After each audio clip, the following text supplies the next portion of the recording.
Sunday, November 26th, 5:09 p.m. Bad Podcast. I'm Drew. I'm Brett. Welcome back, guys. Hello. They're girls, actually. You can call me guys. I'm talking about the viewers. Hi, everyone. My name is Gwen Weissinger. And I'm Jenna Gillis. We're here. This is our second round. Round 2. Yes. We actually hit so many good topics I last time, know. too. It's a tragedy. It is Yeah. very sad. We'll have to think about the general arc of the conversation. And Was there one? Kardashian. There kind of was. Kardashians. It flowed really well. Okay. Anyway, speaking of the Kardashians, so last time we talked about how much you hate them I do. and how they don't Contribute to they don't humanity. contribute. Yeah. But Kim Kardashian. So did you hear about that girl? She's like 13 years old and she's being sentenced to life for murder. Yes, I saw that. Okay, so and this backstory was she was like pimped out. She was like had a really rough childhood, but basically she was pimped out and she murdered the guy who was doing it and like sexually abusing her and stuff. So she's being sentenced to life at 13 and Kim Kardashian is getting her like lawyers and legal team on it to like help her out. What do you think about that? I think that it's definitely good. She definitely has the capability of it. Yeah. It's good to see. Go ahead. I think it's good to see that she's actually doing something good for humanity. Yeah. But I feel like that's like the most basic show of humanity is to like stand up for this girl. Which, by the way, how is she being sentenced I have no to fucking life? idea. Like, how did that happen? Oh, Did she they're do it- trying her as an adult because I forget what state it's in. But technically she's like considered an adult. So 13. Did she But do it also- before or after LeBron? I know. I saw that was the first I saw. It was on his Instagram. He was like, "Man, this is fucked up." a lot of people spoke out about it and she did speak out about it. And then like maybe a week later she was like, Yeah, I mean, she definitely has the money to, but hey, she could just do an Instagram, so I do have to commend her there. At least she's bending over a little bit, helping out. yeah. Could just be like, oh my god, like guys, like hashtag this. Yeah. Oh my God, As long as yeah. she's getting a legal team on it, like word, that's more than most people would do. Yeah, true. It's interesting. I'm taking a civic engagement class right now, and it's talking about how we're switching from duty-based citizenship to engaged citizenship, but a lot of it is within social media movements, and it's interesting to see because a lot of people just like repost something or reblog something, and they think it's them contributing to this movement, but in reality, it's not. Although some people would say that it is. Like, Yeah, I feel like in a way because you're spreading awareness to other people who might not see it. But then it's like when you see like 50 tweets about the same thing, it's like, okay, you know, then it kind of. It's like that whole net neutrality thing right now. You Yeah. guys seen that? Yeah. I haven't gone too deep into it, but people told me like, oh, you need to learn about them. Yeah. Mm-hmm. For people who don't know, it's just that the government wants Comcast and all these like service providers to be able to make you pay more. So like say you want to go on Facebook, you'll have to buy the social media package. Say you want to go, I don't know, on Amazon, you have to buy the online shopping package. So no longer is the neutral among all websites. No longer is it the same to go to this website as that website. They want it to be able to pay. What about for like news sources and stuff? What do you mean? Like, would it affect if you could view have to like buy the different news package. Oh, It's wow. like TV now, how Yeah. like you pay for certain packages of how much you want. It would be like the same thing. They don't want that on. interesting. They don't want, I don't know, the Young Turks or Yeah. some third party thing. Just slow it Exactly. down so people can't even access it. You don't have to even take it off. That's the thing too with like Netflix. Like Comcast has Streamflix, and that's their competitive version of Netflix. So they could very easily throttle Netflix down to like unusable speeds and have StreamPix be the fastest version on their internet. So you can't use Netflix anymore. You have to use Comcast StreamPix or Streamflix, whatever. It's stupid. When I got internet for this house, Comcast called me 3 times and they were like, "Oh, you really should be getting like this. Like you should be signing up for Streamflix." And I was like, "I have Netflix. Why would I need Streamflix?" And they were like, "It's better." And I was like, "Is it?" Yeah, tell I me feel like why. it's not. Right. And Netflix is literally producing original series. Which are really good. Yeah, Right? they're really good. I've never seen like a Netflix original that I didn't like. Movie or show.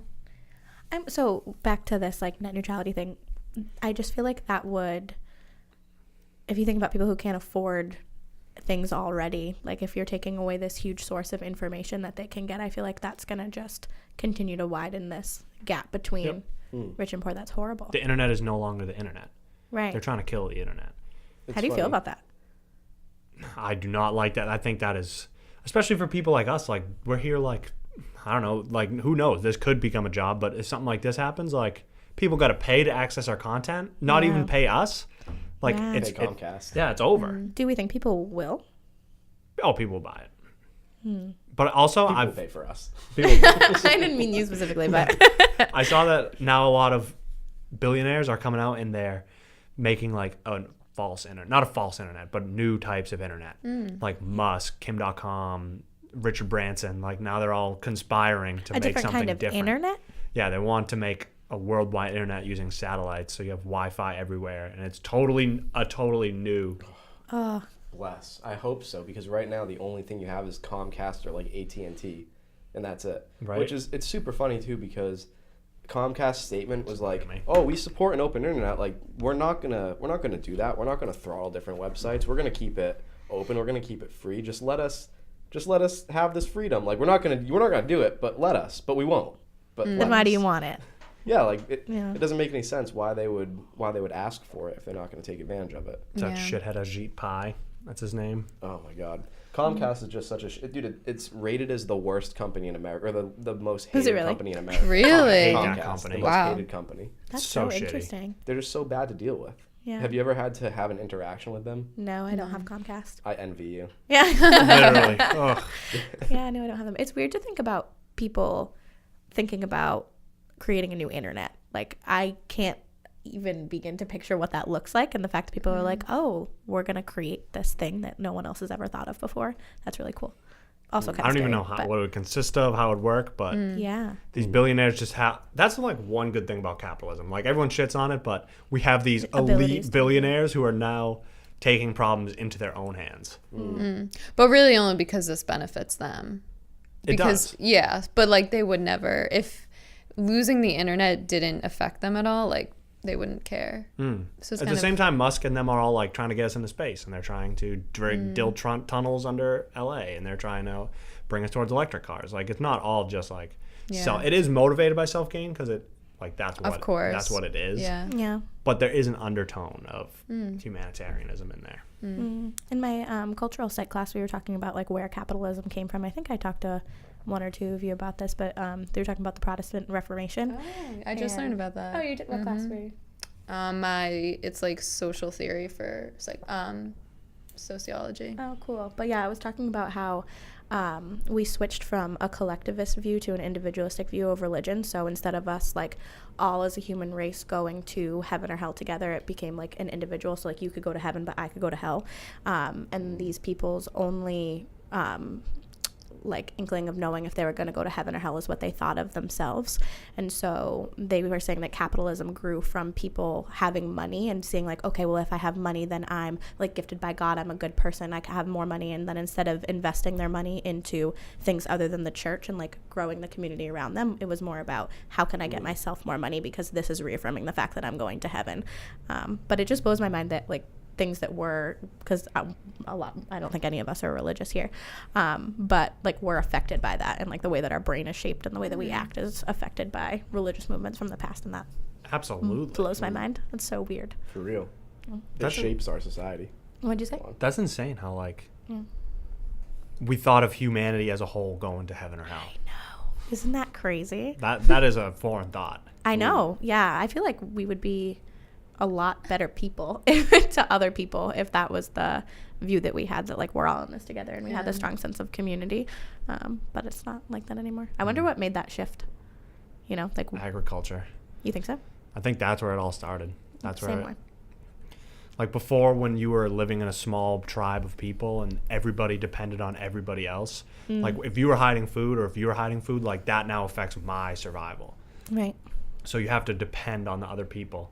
So now you go to agriculture and now you're cooking your own, not cooking, but you're growing your own food. You depend on yourself, and other people are to be pushed away because they're going to, all of a sudden your profits are now split. And like that also kind of brought up like the patriarchy and shit like that, because now it's your wife, Shit like it's your wife and your kids and your farm. Like the man Yours, like gets yeah. out there early and does it, where opposed to the whole tribe moving together through the woods. Yeah, that's interesting. In that the cross-cultural class I'm talking about, they talked about the different mindsets of wheat farmers versus those who grow rice, and the communities that grow rice have to rely a lot more on each other because of the processes that it is, and they're a lot more collectivistic, whereas those who grow wheat, it can be more of an individual process, so their communities are shaped differently based on their agriculture, so that would make sense on that shift. I feel like rice is more efficient anyways in terms of holding a giant population.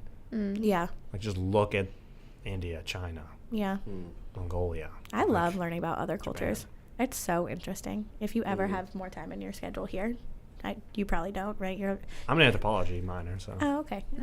But cross-cultural psychology is a very, very good class to take. Yeah, that was the documentary that we East watched versus together. West. Yeah. Were was you there awesome. for that? No, it was Andrew for the beginning of it, right? But yeah, it's like 45 minutes long on YouTube. I'll send you the link. It's very good. I'm a big fan. We got to combat ethnocentrism, which is like looking at other cultures through the eyes of your own morals and values. Yeah, what's weird is that you don't even know you're doing that until you learn about other cultures and you learn what ethnocentrism is, and then you're like, oh shit, like A lot. I do that a lot. Yeah, Yeah. seriously. We talked about that in one of my classes, like maybe freshman year. And he kind of gave us a scenario. He was like, okay, so I forget what country does this, but he put us back in time. And basically what would happen is if a woman's husband died, she would burn with him, like on the, what are those things called? Pyres? When they put you on the water. And okay, so like she would have to go on it too. And that was their culture. Wow. But sometimes like there would be a woman who was like, yes, like that's what I'm gonna do, and like she lays down and just does it. And then there's other times where it's by force and she's like screaming like, no, I don't want to, like, and like they tie her down. So he's like, okay, so now you come from our culture and you have to go there, and you see that happening, what would you do? And we kind of had to talk about it. Like some people were like, well, I would say like stop, like I would help her, and they're like, well, what right do you have to say that, because that's not your culture and you don't know anything about that.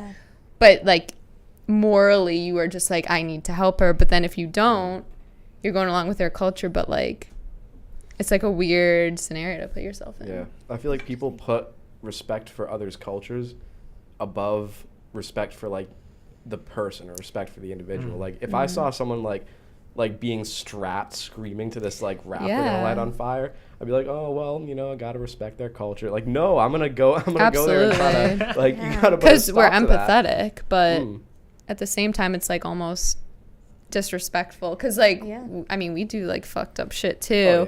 So it's like, I don't know. Yeah, and it's weird. I was just gonna say that's me coming from you know the West. Like I'm coming from this environment where obviously I look at that and I'm like, holy shit, like I gotta get out of here. But someone else who's especially like born and raised in that area might just be like, this is the way we do That's it. Yeah, and they're probably thinking about how that action, that tradition affects the culture, the community as a whole, where we see it as like that individual is hurting, like we need to help them, but stepping in on that process could be like a huge insult to everything they believe in. That's a tough situation. Yeah, it was interesting. Same with female like genital mutilations, like really big in like we had to India watch and stuff. Documentary about that. We did. So a lot of people are very against it. I've done like research papers on it because I find it really interesting. And people in the West are like, that's fucked. Like, how the fuck can we do that? Like, and a lot of times it is by force, so like the girls don't necessarily want it. But we do the same fucking thing with like baby boys. Like they get circumcised and Totally, it's just normal. It's just like, oh, you want them circumcised? Yeah. And they just do it. And it's like, and it's not even like like the baby has a choice, because obviously they have no fucking idea. It's just weird. But we look at them like, that's fucked. How can they do that? But we do the same thing. Yeah, that is interesting. And I don't remember the documentary that we watched really. How old are the girls? Do you remember? Well, they don't do it when they're little. Yeah. Like they do it when they're like 12. teenagers. Like, yeah, almost like prepubescent, but a little bit like maybe like 15. Yeah. Like and it's like age. different types too. Like I saw some way how that they do it, and it's like a plate with like a hole in it shaped like a vulva, and then it's just like this metal scrape. Yeah. Put it, and it's just like. Yeah. And I know you said like babies don't have the choice, which I agree. Like it's kind of fucked up, but at the same point they won't remember it. Yeah. So I feel like that's how we rationalize it here, whereas they're like you're gonna remember that, and you're gonna like Yeah. remember the pain that you Yeah. feel and stuff like that. So In a like a lesser sense, a lot of people have an issue with like piercing babies' ears. I know I got my ears pierced when I was a baby. Like I was like just born, but like my mom was like, "Oh, that's like an Italian thing." Like my mom did that, and her mom did that. She's like, "I'm gonna do it," but I don't remember it, and I'm not upset that she did it. But some like new parents are like, they think it's so messed up. that's Do you weird. think the body remembers? Like the person might not remember, but do you think the body forms any little inkling of trauma around that area? I'm trying What to do you mean? think. Like, how would that Like be if a exerted? body, like a growing body, experiences like a ton of pain in like the groin, mutilation, like the area's ripped up. Yeah. Is it going to form any sort of neurosis or something around that area? Even if the muscles just all densen and tighten. Like I the don't body know. has to remember somehow. Did you, before you ever got like hit in that, like your dick or your balls, did you like know what it almost felt like? Like did you know how bad it felt, but not really could like feel the pain? Because maybe that would be it. You know how, right? You don't remember. with a That's the frisbee. thing. At It was least with a the frisbee? earliest one I How remember. old were you? Oh yeah, tell that story. 5. 5. Yeah, I just remember my aunt threw a frisbee and it just hit me and I just like dropped like a ton of bricks. That's so funny. I We was like like, can't oh my picture what that feels like. No, Yeah, getting elbowed in the boob is not fun, but I don't think it's like on any level. of what that is. Yeah. I can't imagine that. Yeah. Like these are totally mute. Yeah. Like no feeling. Like might as well be skin. Like guys usually just as like a form of like brotherhood, they're just like, my dude, like they bump chest and they Yeah. just like give each Yeah. other a punch. It's so funny. Would not. No, I cannot even like begin to understand how bad it hurts. And a lot of times I'm like, oh, he's just being dramatic, but like they're genuinely not. Like Yeah. it just It hurts, hurts that that It's like bad. a deep Which is stomach pain. Yeah, it feels like Weird. someone like punched you, but like in your stomach, but not on the surface. Like it feels like someone Inside your somehow punched stomach. you inside of your stomach. I can't even. It's insane. So like the worst cramp you could get. Essentially, yeah. You guys want to hear a gross, Yes. Yes. gross Oh my God. story? All you have to say is gross. Yes, go. Surfboarding this last summer. Water's freezing Oh cold. god. I'm Was in this when I was a there? wetsuit. Yeah, you were there. And like I fell off the board and I hopped back up on and I just laid down on my stomach, but my balls were like up and they like were on my stomach and when I laid down on them, one of them went into my stomach. What do you mean? And I reached down and there was What? only one. I can't. What? No, it went up into my body. Oh yeah, that happens. And I was like, I reached down, there was only one testicle. I was like, holy shit. And I felt my like groin and I could feel it. And I just How did that happen? I just popped it out right Wait, there. how'd It you was- pop was it over. out? I just, it was I over. felt With your it in my- hand? Yeah, I felt it with my thumb and I just pushed it and it just went right Was back it the in. weirdest feeling? Is that supposed to Yeah. happen? Was that your first encounter with what would you call that? Receding Receding testicular. receding of the testicles. Has that happened to you too? Not that I I can like remember. laid on it. I do know people who that's happened to, where it just like they go up, Yeah. but then they come back I up. had a friend in high school. I hope that they're not watching this because I'm going to tell the story anyways. But he was playing soccer and got like cleated in the balls and it popped. Oh And my he threw God. up like everywhere and Whoa. like couldn't. Yeah, and had to get like surgery and stuff. So does he only have one? Yeah, Oh. yeah. Isn't that crazy? I can imagine that must have hurt so I feel incredibly like bad. that should be a natural defense mechanism. Like I feel like when you get like tense, like they should just go inside. Like, you should Pull be 'em able up to in. consciously do that. That's funny. Like fighting stance. The power stance. you just- That's a compression shorts too though. When I put them on, I'm like, whoa, like I'm now like a unisex human. Like no longer is there any weakness. That's how you feel when you put on compression shorts? I That's think that every empowering. time. That's really funny. Oh man, that's great. It was scary though. I was like, for a second, I'm like, oh my god, I'm like, It's gone. gone. It's It'll gone. never And then I come just back again. felt it, and I was just popped it out, and no more so pain. weird. That's really funny. Do you guys go surfing together a lot? We went once. Only once. Just one time. Are you looking to get more into it or no? Oh yeah. Yeah. Absolutely. That's fun. Have you been? No. I've never been. It's like an ordeal when you don't have a board though, because you got to go rent the boards and you pay Yeah. for the whole day, so it's kind of a day thing. Yeah. So I'm gonna get one over the winter now that they're getting Like, buy cheaper. one? Yeah. You should talk to. Do you know Charlie Frody? We actually surfed with Charlie. Yeah, Oh, he was you there. did? Oh, that's so funny. It was Yeah, not he's planned good. at all. His family's like super into His dad it. was there too. Yeah, his dad. They are such a cool family. I went to his house one time, I think over winter break, and his entire basement is just like filled with different kinds of surfboards that they've gotten on their travels places. And they've been on so many cool trips, like just surfing around the world, which is so fun. Shout out, Charlie. Shout out Charlie. He's so For fun. real. He's so fun. Yeah, I've never been though. I would Yeah. like to try it. Yeah. It's just kind of spooky. Like there's so many great white sharks Yeah. at Nauset. Like like there's constant sightings. I'm reading a book right now. It's called Unbroken, and it's about World War II. And it's about this like track star Louis Zamperini. I've heard that. Have you heard Chris it? told me about Wasn't this. there a movie Oh, that really? just came out? Oh, I don't know. The book was, I was at home and I was like, I want to read something, and I saw it, so I picked it up. But it was talking about how if this person was in the Air Force, and if the planes crashed, if they didn't die in impact, they got eaten by sharks. Like the waters were just like absolutely infested. But I guess this guy was on a raft for 27 days. I haven't finished the book yet, so I don't know what happens, and sorry if this is a spoiler, but he was on the raft for 27 days with 2 other people, and their raft was just getting like circled by sharks. And they finally saw like a helicopter or like some type of plane. I don't remember what it was. And they thought it was Americans like coming to save them, and it was actually Japanese like fighter. Whoa. Yeah, imagine that. Like you're stranded, and then you have to like try and fight them off, not having eaten anything in 27 days. Like you have no strength. I don't know what happens at the end of the book. I was like, what I'll happened? keep you posted. I don't know. But just it's crazy that people go through that, and like we're sitting here just like When you read stuff like that, like I read A Man's Search for Meaning by Viktor Frankl, and he's a psychologist, and he went through the Nazi concentration camps.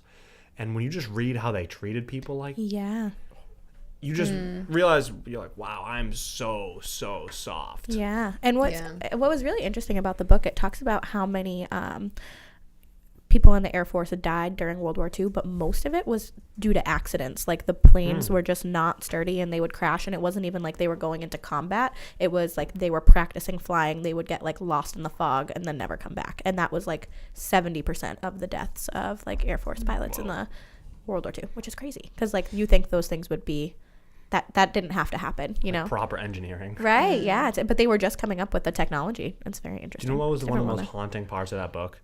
They made them all sleep on plywood. Yeah. They'd sleep like seven to a bunk, all just huddled together, and no blankets, no nothing, just on plywood. Yeah. And the guy next to him was freaking out, and he was like in a bad dream, and he was like screaming, you know, with your mouth closed, like when you're having a bad dream. Yeah. Ugh, that's scary. And he went to wake him up, and he stopped, and he realized that he said to himself, nothing that's going on in that dream could be worse than the reality that surrounds him right now. And so he just let him sleep. That's horrifying. The Imagine true- having that realization, like that life is actually worse than your worst nightmare. Right? The objective Yeah. reality is worse than the worst subjective reality. Ugh, that's really scary. Do you have something? About Yeah, when you were talking about that raft story, Oh, yeah. this came to mind. I read this a couple of years ago, and I knew at one point I had to read this on the podcast, and it just came up right now. Oh, perfect. But so I'm gonna try to like frame this as great as possible. This is a couple of years back. 16-year-old Austin Hatch. He is a star basketball player. I think he got a full scholarship to some university to play there, and he was involved in a plane crash on his way back from the family's vacation home in a small single-engine plane piloted by his father, Dr. Stephen Hatch, and the plane crash killed his father, his stepmother, and Austin survived, and he was like barely clinging to life. So obviously like that gave him a lot to think about, but it also gives him a lot of time to think about how 8 years prior he was involved in a plane crash when they were on their way to the family's vacation home piloted by his father, and that one killed his mother, his sister, and his brother. Austin and his dad managed to like climb their way out of that one. That is horrifying. That fucking dad, Hey dude. dad. Yeah. Hey dad. Like That reminded me of so Hatchet. sad. Oh, Do you remember remember that? Oh, one? yeah. Hatchet, where the I read that in boy, fifth grade. everyone dies, and he's like, What happened to him? I actually have a Gary Paulson book right up there. Oh, really? Yeah, it's called Guts. Oh, that's funny. I He forget lived, what right? happened. Yeah, for Yeah, he a did. How to, like, while. He's Did he old in meet that someone book. else? Oh, really? Is that like the sequel of it? I think it's just like the post story of his life. Like it's Wait, all about was hunting. Hatchet and like shit. a real story? Yeah. Oh, I remember reading that in like the 5th grade, but I didn't. I didn't remember I the whole didn't story. really know it was a real story. That just reminded me of it. I was like, wow. It's amazing how much a blade will save your life in the woods. Yeah. Being able to cut. Yeah, I don't think I Anything. could make it. I don't feel like I Oh, have no. any of those kind of skills. Really? Yeah. Applause to you guys because I feel like you'd live. But I was I don't thinking, even, I don't would even know if die. I could survive the initial plane crash. Like, this kid survived too. right? yeah. Like, can you imagine the Crazy. terror going down? Can you imagine what the What? dad was thinking the second time? Like, he was just like, fuck, like, Austin's like, Dad, like, you I'm the said you worst read up dad." on this. He's like, Austin, we're going to be good, buddy. We got 100% survival record so far. Can you imagine, You like, guys are horrible. dude, it's one thing to, like, crash a plane, climb out of the wreckage, and be like, that was the craziest thing ever, like, I will fly again. It's a completely other thing to, like, kill members of your family and be like, well, that's not going to stop me. Well, Yeah. That's so scary. God. Like, fuck. He must feel kind of good about himself, though. Like, he survived 2 plane crashes his that whole killed family's dead. everyone else. Yeah, right? Yeah. At least he has that one thing. It's all about Austin. Like, Yeah. You're pretty good. maybe his dad was just like, I can't live through this one. Like, people Oh, are gonna be shit. pissed. Like, I true. gotta let Austin Pop the live, bro. cyanide Oh pill. my goodness. Like, you killed mom, and then you killed new mom. Maybe it was a New suicide mom. attempt. Wild. Oh goodness. It's so crazy. I used to be really scared of flying. Just like the takeoff and landing part would get me. I'm a little better now, I but love that part. really? Yeah, like when your heart like goes up a little bit. Yeah. No, I don't love it. I did my last one higher than previously thought possible. Really? Flying? What was that like? Yeah, it was awesome. Was it? Really? So cool. I like that experience of just like submitting to the reality that surrounds you. You know what I'm saying? Yeah. Just like, well, if I die here, like that's what's gonna happen. Yeah, that's how I feel every time I go on a plane. I'm like, well, could die. But it's funny because airplanes are so much safer than cars and we drive all the time. I feel like they're not. I know. Well, But like they are, but I feel like they're Large not. ones, like huge, like jetliners. I feel so safe on like Really? You on like an do? airline. But if I was in like a single engine Cessna, Yeah. like some dude with like a headset sitting next to me, like, don't worry, I got this. Like, When I went Dude. skydiving, I was so ready to get out of that plane. Oh my God, say more. I would love to hear about that experience. I definitely will, but these cameras are going out in 1 minute. Oh, okay. That's So good we'll to just know. call it right there. I woke up, it was like 7 o'clock, and Brian Barry called me at like 8 o'clock, and he was like, hey, dude, you want to go skydiving today? No, first he's like, what's up for today? And I was like, Wow. honestly, nothing. And he's like, hey, you want to go skydiving? I was like, You decided that day? yeah. He's like, Oh my we got goodness. like 10 people going, so it's more than 10, probably like 15 people. So he's like, it's only $100. He's like, I was like, okay, yeah, I'll go. Oh, no, well, he was like, what time? No, he's like, okay, so I have something to tell you. We're ready to go, but we're going to leave in 30 minutes. So do you want to go? And I was like, yeah, let's do it. I just like cold showered real quick and was ready to go. We got there. We went down to the Marston Mills in Cape Cod. They fly lower there. I wanted to optimally do it in New Hampshire because they fly higher there because the laws are a lot freer up there. But so we went to the Live free or Cape, die. watch people go all day. I guess the most dangerous part of it is the landing Like you because landing. yeah, or your body. jumping out of the plane and landing because That you would have to make sense. lift your legs up. If you don't lift your legs up high enough, then you'll just face plant in the ground and break your legs. Oh, jeez. Yeah, so I was like pulling But them you're up. with someone, right? Like on your back? Oh Or yeah, you're on their big back? Brazilian dude.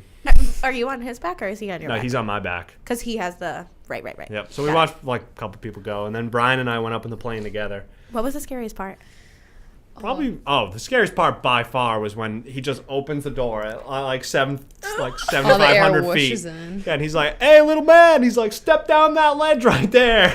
And I'm just like, "Oh my god!" And he's like, "Don't worry, man. You got a parachute in your back." And I was like, and I just like inched down onto it, and then he's like, "Ready, 3, 2!" And he just jumped to me. I didn't even because I wanted to turn around and bump Brian, but I was facing forward and Brian was facing back, so there was no way I was turning around. Grab him with you. I felt anxious just hearing you tell that story. I told him, I was like, I know that you have to be safe, but will you do me a favor? He's like, what? I go, pull it as low as you possibly can. Wow. Because Of I course you really did. just want to free fall for a while.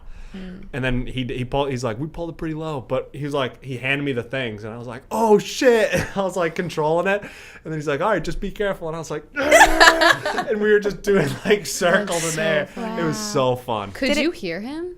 Yeah. like- Oh, once you're in the parachute, dead quiet. Really? But before that, nothing. Yeah. It's just air just rushing by your face. Was it like serene when you were in the air? Like, Oh, did you yeah. feel calm, or like when did Once the it fear opens, stop? once you stop falling and it's open. What's the feeling as you're falling, like the entire plummet? Do you go through like a range of emotions as you're Stages of dropping, change. or is it just a constant state of like, whoa? Originally, the very first split second, it's like, I'm gonna die. And then you ease into it and it's like, oh, it went from, it's just like a graph of being less and less scared and then becoming more and more happy and exhilarated. Yeah. Like and then you get kind of sad when he pulls a chute because you're like, oh, the That free was fall so is so fun. fun. But you think that you Yeah. get that like stomach, like if you go down a hill really fast, but you don't. Not at all. Because your whole body is moving together. So Right. like I feel like the hill is like your outsides move before your insides.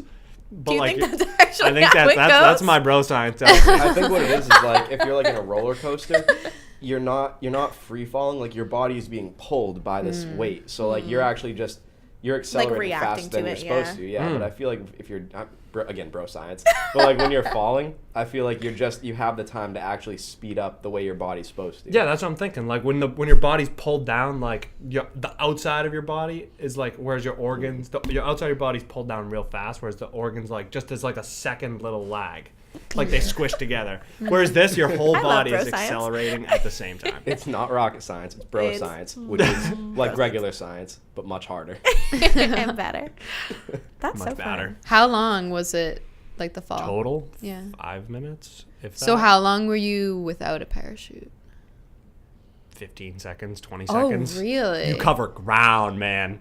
Oh, wow. Okay. A lot of ground. Do you think Damn, that's I was a- thinking it was like a minute, 2 minutes without the parachute. No, maybe Damn. maybe 25, 30 seconds. That's Yeah. crazy. Do you think that's the scariest thing you've ever done? No, bear. The bear with Chris was With Chris. way scarier. Yeah. What about you, Drew? The scariest thing you've ever done?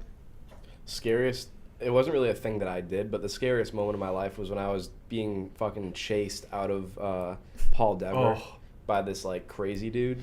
Oh, you told me that story. Yeah. Was that like the abandoned Yeah, area? I've never told it on the podcast, so I'll tell Can it you again. tell it? I've Tell never it, heard my it. dude. So basically, it was like I used to go to this abandoned mental hospital a lot to take pictures. It was called Paul Dever. I think back in the day it was like school for. Something. They called it like school for like the criminally retarded or something. It was a weird name. It was Yeah, like, that's rough. Criminally retarded. Yeah, like, it was a weird name, but it was the craziest place to go because it was about twice the size of BSU.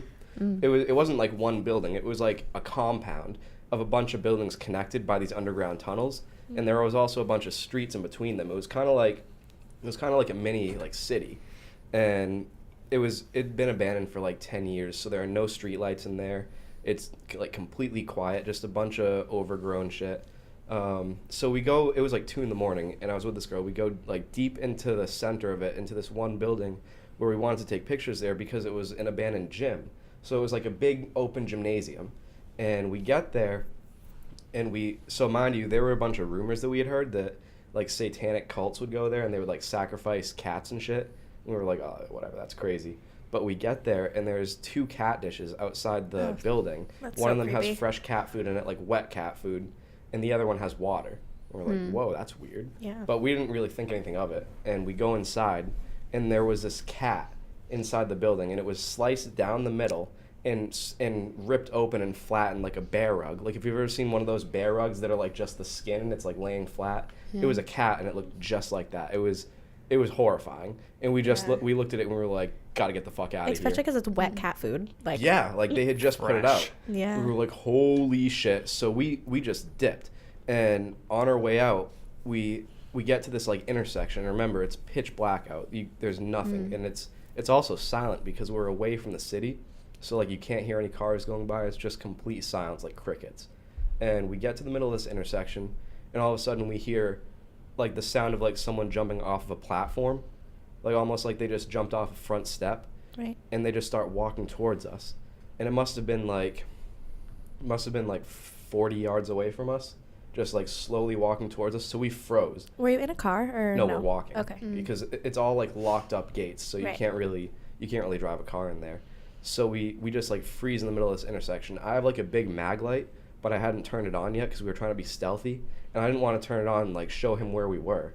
So we were just like frozen for a second, and all of a sudden the footsteps just stop, and there's like this like 10-second period of silence, and all of a sudden just like burst, like running towards us. We just hear the footsteps getting closer and closer, like sprinting at us.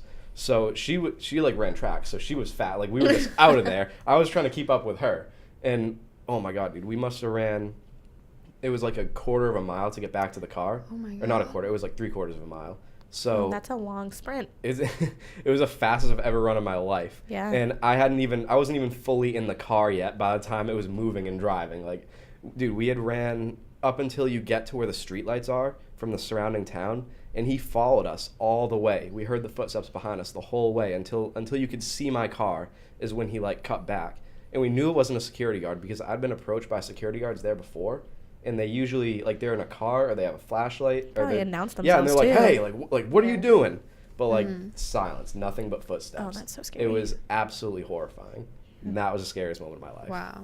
I can't imagine. Those experiences are scary because there's no guarantee. Whereas skydiving, it's like, I'm wearing a parachute. Like, I know I'm going to be okay. Yeah, and people but this do is it. like, holy fuck, my life could be over right Dude, now. it's Yeah. one person running at 2 people. How crazy are you if you're running towards 2 people and you don't know anything about them? Or the Yeah. fact you just sliced a cat open. Literally, like ugh. what the fuck? Like, it just blows my mind. Like, I don't know what could have happened if like we had waited any longer to run, or if like it was just absolutely terrifying. I had nightmares that night. I'm sure. I'm sure, dude. Like, I never went back there again without another person, or at least like a group of 3 people or a weapon. Dude, let's go back. Is it? It's still gone. there. Oh, it's No, gone. they tore the whole It's thing down. gone. Oh. Yeah, it's all gone. Where was it? It was in Taunton. It's an industrial park now. They like built all these industrial. Well, there's still like some small parts left. So there's like I said, it was huge. There were like 40 buildings, and That's a lot. right. It was enormous. And mind you, like, they're all connected by underground tunnels. So you could That's go in so one cool. building on one corner and get all the way to the other side of the campus and come up and like not even have to walk through it. You must But- have felt like it was the lottery when you found that place. How did you find I it? probably went there like 50 times in my life. Yeah. Well, how did you come across that? I think actually my dad was telling me about it like a while ago, because the state police used to use it to train their dogs there. They would train them to like search buildings because it was all abandoned. Right. And he was just like, oh yeah, like he would come back and be like, oh yeah, cool day at Denver, like we found this, we saw like this, because there was always something cool going on there. Yeah. I mean, The pictures you have from there are really cool. oh, I have so many pictures Yeah. from that place, and it really was an awesome spot, especially in the day. It was not scary at all in the daytime. It was Right. actually like really cool, really calm, but at night Isn't that the weird how vibe that was happens? completely Yeah. different. Places can be so creepy, just like when the sun goes down. Yeah, The And it- woods. Yeah. Yeah. No, thank you. And it wasn't even the woods. It's just like the nothingness. Like, people weren't there. There's no civilization. And you know what's funny too is when my dad was a kid, it wasn't like that. Like, it was abandoned, but instead of it being like a scary place where there were like not many people, he said that people used to throw parties there. Like, the kids used to go there. Well, think about it. And 40 empty buildings. 40 empty buildings. He said each high school from all the surrounding towns would have their own building, and like the Taunton High kids Whoa. would go to the building in the middle. Imagine. The kids from Middleborough would go to That's this building, so and like they would cool. all That's just party so in cool. these buildings. That's he said so it was cool. like the thing to do, Right. That's sick. and like that would be so sick if we all just had this spot to go to, and like, oh no, that's the wrong building. You're at the Apponequet building. You have to go to the Taunton High building. That's where we're all at. Did you tell me the place got swatted once while you were there? Is that you who said that? It wasn't while I was there, but I set up, you know that deer camera I have? Yeah. I set That up a was it. camera there to do like, it was a motion activated camera. So I like strapped it Oh, on this. that's really cool. Yeah, right. I strapped it on the roof of the building, and I was like trying to see if there were animals there, or I think I was actually trying to find out who the fuck did that to the cat, because I put it on that same building, and I was just thumbing through it a week later, like trying to see what was up, and I get to one of these clips. And it's just a bunch of like military dudes dressed up in all black, and they have these machine guns, and there's probably like Are you serious? like 15 of them, and they were just like Yeah. slowly entering this building. Damn. Yeah, I wonder why. They were just training, I think. Oh, okay. But, like, like, what happened cat there? police. Yeah. The cat police. For real. But like, That's so funny. fuck. I wish I could have found out or gotten a picture of that person, because that Then you at person least is have a face, dude. that person is still out there. Yeah. Like, that's what you got to think about. This person exists, and they're still living probably in the Taunton area, which is like 15 minutes from us right now. Oh, that's so creepy Like- to think about. That makes me Wow. not There's want to some go outside. fucking creepy people out there. Yeah. I wish I had the pictures on this computer, because I would like put them up right now, the dead cat pictures. Oh, you have them? I don't have them from when it was ripe and like Ew, cut Drew. open. But I went back there like a couple weeks later, and I looked for it in that building, and it was gone. So we were like, oh fuck, like they removed it. But then as we were walking the tunnels, it was in one of the tunnels. They had moved it. Yeah, and it was all like rotted, and you could see like the skeleton and everything. But I took a picture of it then, so I'll have to show you afterwards. Oh, that's so But- creepy. Dude, we'll put it on the well, we should put it on the screen. We'll link you guys. Yeah. I feel like I don't put myself in situations that I guess. Like, I'm trying to think of my scariest moment. Do you have one? They happened like by accident. Like I never went Yeah. like not purposely tried to find him, but like I'm just very. Do you have like one specific moment you're thinking about? I have two. One was I was on vacation in Maine with my best friend Kira, and we were probably like 15, and we were walking down the street at night, and a lot of times like people would like honk at us or like yell at the window, so like we were used to that. But one time I was on the outside, so I was by the street and she was like on the inside, and a van pulled up and stopped and like opened the door. And like they screamed, and like I was like I froze, and she like pushed me a little bit. That was like Not her in the reaction. Not in the van, but like towards it a little bit. Oh, because she was scared. Because she was scared, and we were little, and I like literally peed my pants a little bit. Like I was so scared, and then they like screamed something at us and like shut it and like ran. Like the van went away, and I was like, I literally thought we were gonna get abducted. Whoa. It was scary, like as a young kid, and we were like alone. We shouldn't have been out that late.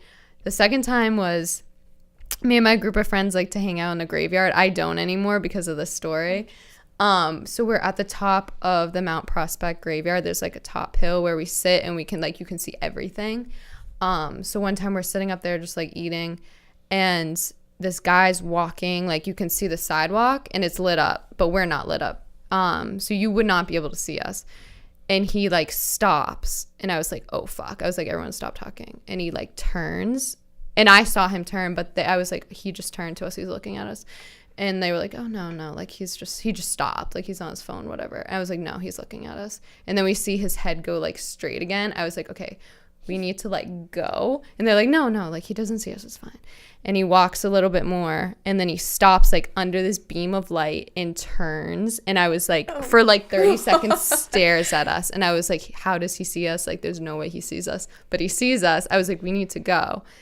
And I'm like frozen, because I know like if we had to run, like I would be left behind. And that sounds ridiculous, but they're like the people I was with are way faster than me, and there's hills. I was like, I'm gonna get left behind, and I was so scared. No, they wouldn't leave me behind, but I was like, I'm getting left behind. Just push you down and run. And so I was like, we gotta go. And then he went, and we didn't know if he went in the graveyard or if he kept going. So we were like, we gotta go. And I was like shaking for like an hour after. Ooh. It's scary. It was scary. Yeah. Yeah. Got any good ones, Gwen? No, I can't think of anything. Like I can think of some like adrenaline rushes. Like jumping off that bridge in Maine was really big for me, because I remember looking in your eyes, and I was like, I cannot do it. I felt when you talk about being paralyzed, I was like, I'm very scared of heights. And so it was funny. I had no intentions of jumping off that bridge at all. And then Jenna was like, oh, like let's just go like look at it. And I was like, oh, look at it. I'm golden. Like I can do that. And then freaking Jen Chamberlain goes over the barrier, and once she did it, I was like, I have to go with her, because she's gonna ask me to, and I can't say no. Like she's my best friend. And so I like got up on it, and I just remember you were like, Gwen, just do it. Like you can just do it. I was like, okay. But just like getting over was definitely the scariest part. And I felt so good when I was like in the water afterwards. I was like, I just did something that I really didn't think I could do. Yeah. But that's such a lame story in comparison to all these scary things you guys have been through. I don't think I've done anything But similar. even that's more than most people would do. Yeah. I guess so. You I would have love to to do more like willfully that. throw yourself into the air. It was funny. Jen Chamberlain was like, okay, like let's count to 3. And I was like, okay. And so I think it might have been you counting. Someone was like 1, and I just rocketed myself out. I like couldn't, because I knew if I waited, I was just going to like stand there and stare at the water and chicken out. So I was like, see you later, bye. It's really funny watching all the different personality types. There were, on the bridge. Yeah. That is such a funny thing. Yeah, because there were people who would like, let their fear take them, and then there's people who are like, I don't even want to let the fear come in. Yeah, like, that's I'm just how I was. gonna go. Yeah. And there's also some of you that like go up on the higher one and like stand there and like embrace the air. I'm like, I could freaking never do that. I cannot. That was me. Yeah, you and Brian were like just Yeah. like loving it. I was like, I can imagine doing that. I had a hard time getting off the top, but Yeah. I finally. Did you jump off the Yeah, the top one? very top. Yeah, I think I would just be, because you know how you talked about with the deer, like your knees were shaking. That's how I felt too. Like I was so yours probably wasn't fear. Yours was more of like adrenaline, rush, like like- excitement. Yeah. But I would feel like that, and then I would fall, and I just feel like I would die, and it would be very bad. Yeah. I don't understand how you keep like steady ground in those situations, like on the top of that bridge when you have nothing to hold on to. It's just you and your feet, and you're like there. I wouldn't be able to take the deep breaths to like ground myself. I would be like, whoa. And it would not be good. It might have looked like I was embracing, but I actually got up there, and Yeah, I how'd didn't you think it was going to be a feel? big deal, because when I was younger, which was the last time I had done a jump like that, I was probably like, I think I was in like the 5th grade or something. I went to Mexico on vacation, and they had these big cliff jumps. One of them was 25 feet and the other was 50. And I was like, I was so young, so I didn't have any concept of my mortality, and I saw my dad jump, and I was like, oh, Dad did it. I was like, it's good. So I jumped off of it, and then I jumped off the 50-foot. How old Oh, are you? I was really young. I must have been like, I don't know how old I was in 5th Dude, grade. 50's I can't do math. high. Oh, like 50's 10. high. Yeah, I must have been like 10, 11 or something like that. That's terrifying. But, like, you had no concept of your I had no mortality, so you were like, concept. oh. So then from that point on, I was like, I love jumping off things. Like, this is great. But I hadn't had the opportunity until we were in Maine. And I saw everyone on the bridge, and I was like, oh, bet. Like, I'm going to jump off this bridge, too. I saw you guys go on the top, and I was like, I'm going on the top. And I got up there, and I was like, whoa, it's been a while. And I was looking around, and I was like, oh, man, this is actually a lot higher than I thought. And you had nothing to hold on to up there. Nothing. Yeah. Like, at least where I was, you could hold on to the ship behind you, and like until you were ready, you could let go. But once you're up there, like, you're just up there. Horrifying. Yeah, and I was like, I can't get down now. Like, I look like a Yeah. bitch. Seriously. I just admired, like, when we went to the waterfall, so many of you were so steady on your feet on like the slippery rocks, and like you were very confident in the way that you took steps, and I felt like I had to be so hesitant in like where I went. And then once I began to trust myself that I was making like the right step and I knew where I was going, it was much easier for me to travel that way. But if you're hesitant, it's so hard to get anywhere like over yeah. that terrain. You know what I A mean? huge part of it is wearing shoes. People are like, oh, I need I shoes didn't up there. wear shoes. That's a good thing. Oh, it was Like, good. because you I was just like, get this that is- sensory input from your feet. That's true. I was so nervous to step on things that were going to hurt, though. But that's true. If I had like a bulky shoe on, I feel like I would have struggled. Like, at least your foot, you on the skin of the bottom, you're like, oh, this is a slippery surface. That's true. Oh, it's not. That's great. That's a good point. And plus, you have 5 like different Were you just gonna say opposable fingers? things. We'll call them toe Imagine. fingers, tingers. Fingers, like, you're Tingers. feeling out. Yeah, you can just grip onto the rocks. Yeah. Like in Acadia, like those rocks are pretty jagged. And I was like, just gonna say that was where I had the first encounter when I realized that I was better off barefoot. Was when we were climbing those like jagged slopes, and I did it at first with flip flops on, which is fucking stupid. Like, why? Like flip flops, the Yeah. worst possible choice. And I was like, whoa, this is scary. But then when I took the flip flops off, I was like, oh man, this is so much better. Like I can reach my foot out. I can feel what's stable and what's not. Like I remember at one point when we were climbing up, I was just fully vertical when we were trying to get back up onto the road, and I put my foot onto this rock, and I was gonna put all my weight on it, but when my toes kind of like grabbed around the edge of it, my foot pulled it free out of the like, rock wall, and I just kind of like tossed it down with my foot, and I was like, if I was wearing flip flops and I put my foot on that, I'd be dead right now. yep. Yeah. Like the fact that I was barefoot, my feet could like give me that input. In It was really Acadia cool. too, it's like it's just cliffs that meet deep ocean, and the tide is just constantly like hitting it. So if you fell and then you roll, because it's all downhill. People so if you- probably die there, yeah? probably. I would assume They so. wouldn't- I wanted to get a rope so that we could throw it out, Yeah. and then we'd be able to tie it in somewhere and dive in the cold water and then be Yeah. able to get back out. But the rocks are so jagged. One of my favorite memories with you guys is when we went. Are you thinking about what I'm thinking? We went to that random little like church thing Yep. here, 'cause- but even after that, like when we were in the parking lot and you guys wanted to run into the water, and Jenna and I were just sitting in the back, and you had this like pump up music on, and you were breathing in such like a tribal way with one Yeah. another, and then you It just was burst out of hilarious. the car. It was really funny to be a spectator of that. It almost felt like we were a fly on the wall because we were in the back, like all the way in the back seat of Chris's car. So we just had like a view of everything that was going on. It was And so we were just sitting funny. there quietly with each other, like appreciating you guys. It was really funny. Oh. That was a lot of fun. It was That so whole fun. day was a lot of fun. And it was so random love too. that. We were like, Yeah. "Hey, you want to go on an adventure?" And then Those we are the went. best. Oh, Yeah. those That's are when the they best. really make it. Yeah, Yeah. I know. We need to do that more. We should often. go back there soon. Yes, I Like want before like the snows. I was just gonna say that I feel like it's hard to go. Ooh, I'm spilling things. Sorry. Hard to go on adventures in the wintertime because it gets so Yeah. like cold. But then and you can hard pull to a move. plunge. Pull what? Then you can pull or plunge. Good Maybe with we that. should do that this winter. I'm in. Let's go. Oh goodness. Hell yeah, let's do it. Peer pressure, Jenna. Yeah. Gillis. Yeah.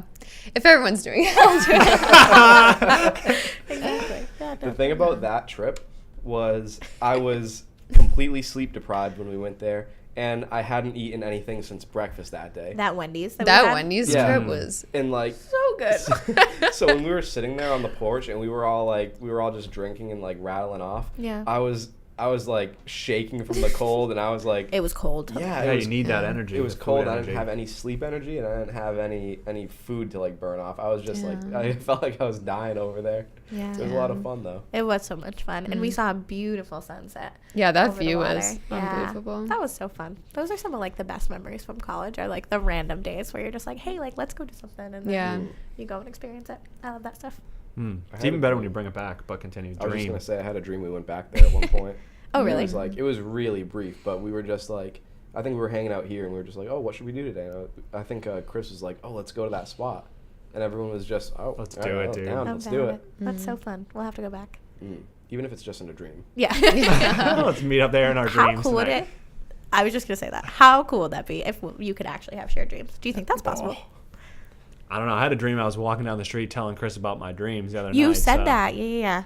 Is that becoming like a common occurrence? Yeah, for you? I'm on like the very cusp of lucid dreaming. Like, so now I have, my brain is making it so, it's ranking the memory of the dreams as so important that they're staying right in the front of my memory. Right. So the last dream of the night is, because I usually dream for like 4 times a night. The last dream of the night is always me talking about the previous 3 dreams to somebody. to like process it. Yeah, and I'm like thinking about it. I'm talking about them symbolically to the other person and telling them about them. And then I wake up, I'm like, wow, I remember them all That's like so perfectly Inception. because I just went over them. That's weird. I like just review. reviewed them, yeah. Just reviewed my notes. What? literally only you. Like, what the hell? What do you do before you go to bed to like prep yourself for this? I keep doing this reality check.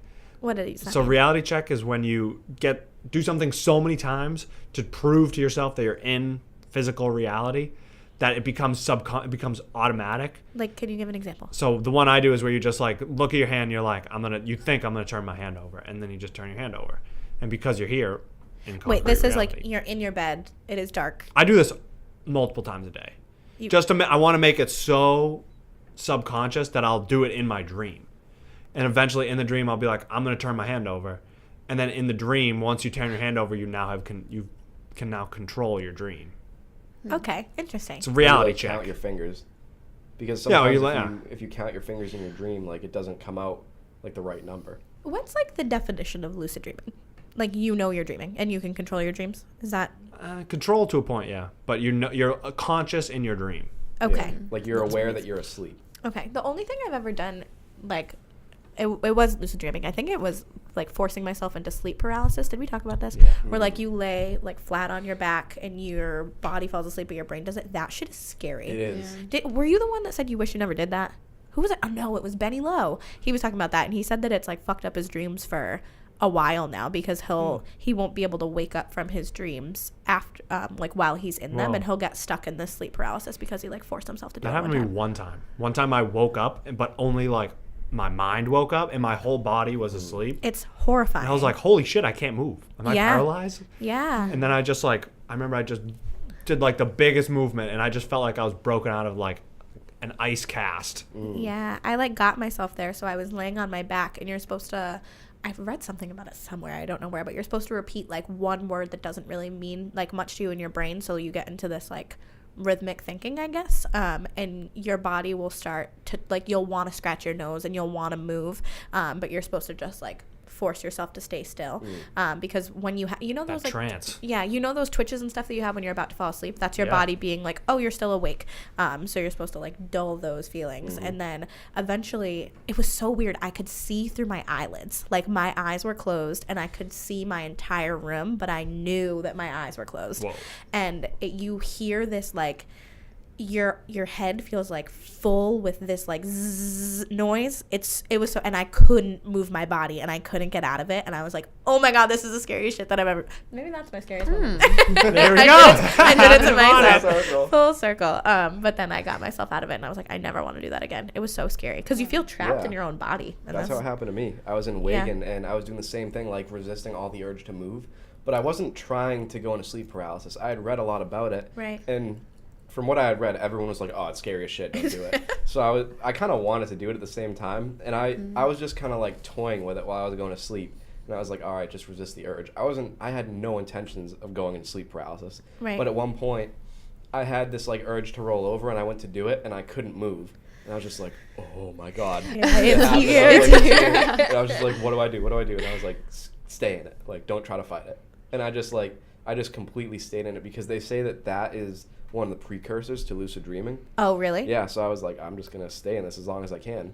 And because that's the thing, too, is when you realize that you're going to sleep, your body tries to almost fight it and bring you back to, I guess, consciousness. So I'm just trying to stay still. But I think me trying to stay still is what like brought me back. Because I was just trying so hard. You still took control. Yeah, Your consciousness, I took control anyway by trying to not take control. Yeah. I was just like, eventually I like raised my hand and the hand went up and I was like, fuck. Right, yeah, because I think that's what it said when you're in that spot and you're sleeping. If you can like make yourself sit up, but like your body doesn't sit up, your like consciousness Some sits SpongeBob shit. up. What episode are you thinking about? He just like goes into everybody's dreams. Oh yeah. He just like sits up out of his body.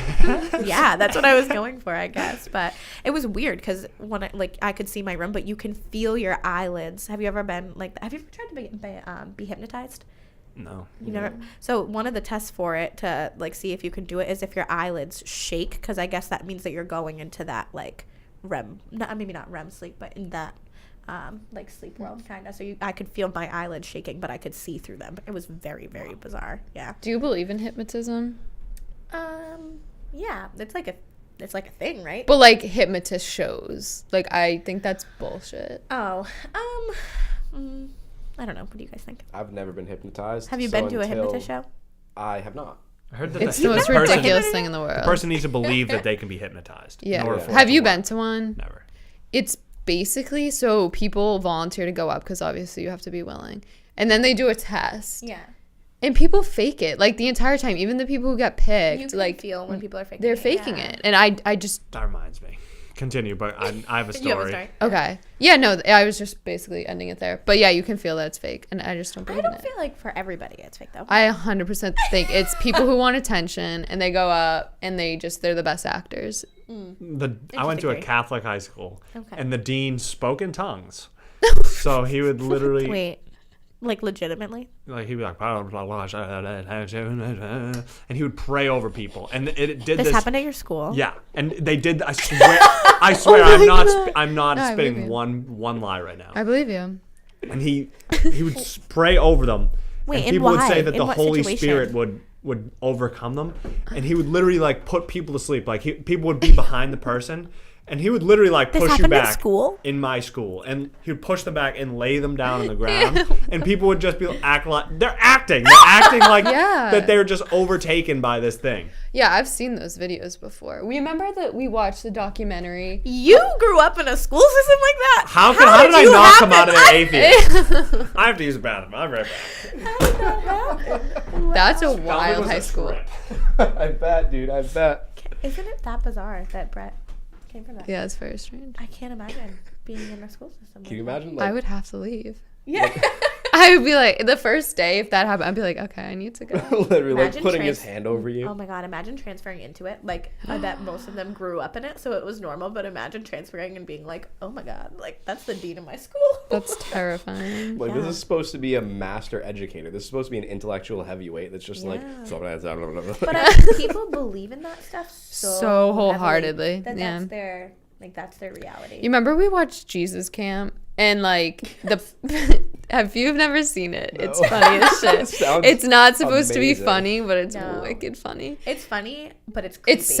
It's sad because it's like these kids go to this camp and it's very religious, and they're like Harry Potter is a warlock, like he is the devil, like it's insane. It's so funny. But anyway, in one scene they like do that tongues thing, and like the kids are like sobbing, and like it's weird. Yeah. Oh my God. They feel overcome by. And they believe it. Yeah. But it's bullshit. But they believe it, so how is bullshit, it? But it's not bullshit to them. Yeah. I was gonna say, like, that's something that blows my mind, and I don't want to make it seem like, oh, like I'm shitting on people's religious beliefs. Yeah. Because I don't mean to. Like, I'm just looking at it from like that skeptic's point of view. Right. But like when people are like, when people get offended by shit like Harry Potter, I mean, hey, do you? But it's just like, come on. It's a movie. Yeah. Like, they're like, it's witchcraft and warlocks. And I'm like, but it's Harry Potter. Yeah, like, it's... And the kids were giggling. They were like, like, I snuck it. I watched Harry Potter. It's like... Yeah, like, it's fiction. I've had some friends who their parents wouldn't let them watch Really? shit like that. Yeah, because if you think about it, like, these are their core beliefs. Yeah, like, true. And people are moved by their beliefs, and they live their lives by them. And so if they have something that conflicts with it, even if we find it silly, like, that is wrong and bad, and they don't want their children to be exposed to it. Yeah. I feel like it's typically the same parents that like won't let their kids go trick-or-treating.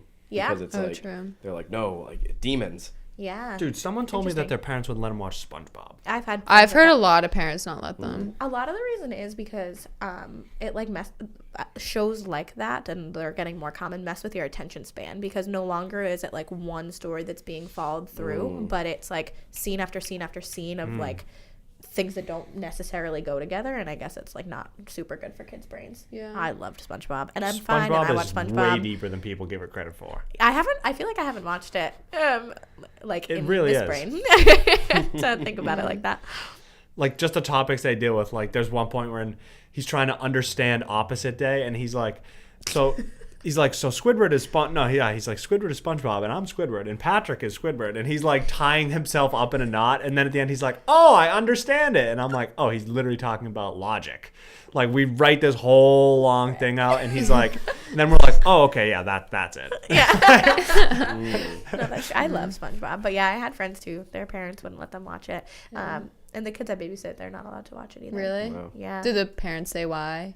It's for that reason. It's I for want to be that a drug reason. dealer for those kids with SpongeBob. Like a kid. In the window, like, like just hold it in the window. Yeah. Like an iPad. Yeah. SpongeBob line. It's weird how quickly technology gets integrated into little kids' lives now. Yeah. Oh my God. Even families who are like super strict about it, they role model it because the parents are on their phones. Even if they're like, no, you can't be, like, don't watch TV. Do as I like, say, not as I do. Exactly. Yeah. And I was in Target yesterday with Mary, and we were looking at the kit because my nephew's birthday is on Saturday, so I was figuring out what to get him for a present. But they had these like little baby toys that are smartphones, and they're like a mirror on it, so that's like the kid can like look at themselves, but it's shaped like an iPhone, and it has like all the buttons and stuff for it. So, and it was like attached to like a binky or something. Like, they're for babies. It was in the baby section, and we just want them to get Prime them for it. addicted It's to like it. those candy cigarettes. Yeah. Honestly, Tell good you what, comparison. I loved candy cigarettes when I was a kid. And now So, look at you. now I was like, I remember like my grandma would, because my mom didn't even want me to have those. Like, my grandma would just be like, yo, come on, like, we're gonna go to the candy store and get some candy cigarettes. And she was always Nana Cohog. Nana Cohog. She was always like, she gave me my first lighter when I was like 13. She was like, look, it's a Zippo. I don't know. But like, I loved it. It was awesome. But she used to get like my sisters and I those. It wasn't even the candy cigarettes. It was like the paper like cigars with the chalk dust in it. So you blow into them I and don't like even know what those are. yeah, it wasn't candy. Like it was like a little Yeah. cigar, and it had like tissues in it, and it was like covered in chalk dust. So when you blow into them, like chalk dust comes out and it looks like smoke. So I would I should buy stand those. outside the house and like 8-year-old Drew, and I'd be like, You're so blowing cool. chalk dust. That's It was so Were much those fun. just like toys for children? Yeah, I used to buy them at a That's prank messed store. up. Think about that. You're priming them to be addicted to cigarettes. Oh, facts. Because Oh, I don't big even time. think I like cigarettes. I just like the act of smoking. Same. It's funny when I stop smoking pot, like I'm so wired to like, I know you guys don't like this, but to smoke while I'm driving. Yeah.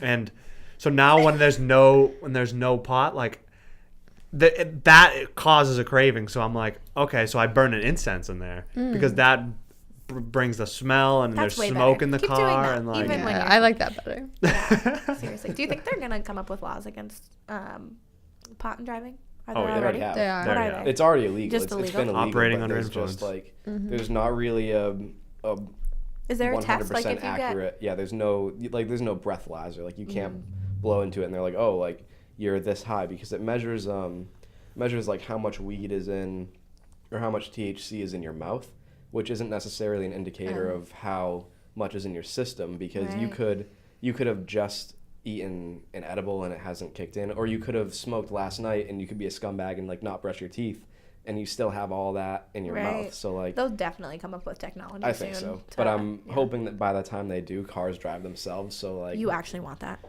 yeah, if I can don't want- smoke and It's just be sitting right. in the car, Imagine like, kicking unreal. back to a on the highway, movie or a just, like, podcast, just like recline back. smoking in the car. It will No, save lives though. But what if they malfunction? They don't have They- human judgment. So what if they There's just then, what if then they you turn autopilot. Then you autopilot and you take control. But have you seen the my God, videos no, of the thank you. Teslas predicting accidents that you will never be able No. to know what's happening? No. So It's good. unreal.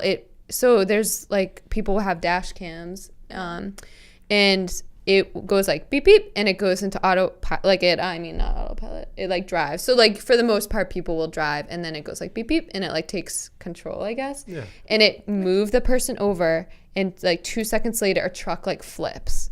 Like how would it can sense when one little thing's wrong. Computers know when something is off. We can't tell it yet.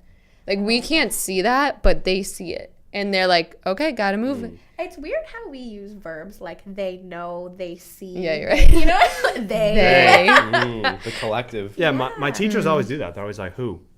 Whenever you say, oh, well, they thought they try to get you in the habit of actually Saying. talking about, like, making it so anybody can jump in at any point and understand. Because so many people, like, at the beginning, they'll say who it is, and then they'll start saying they, them, this person. Or Yeah, I have a bad people habit of that. will just like, they'll be saying, I'm doing it right now, like they, but if someone's talking about, like my grandmother, she'll like come up to me and be like, did you see what they did? Like they came out with a phone that does Oh, this. yeah. And The it's just, broad like, generalization. They, Yep. the people that aren't me. But now, like, they isn't even people.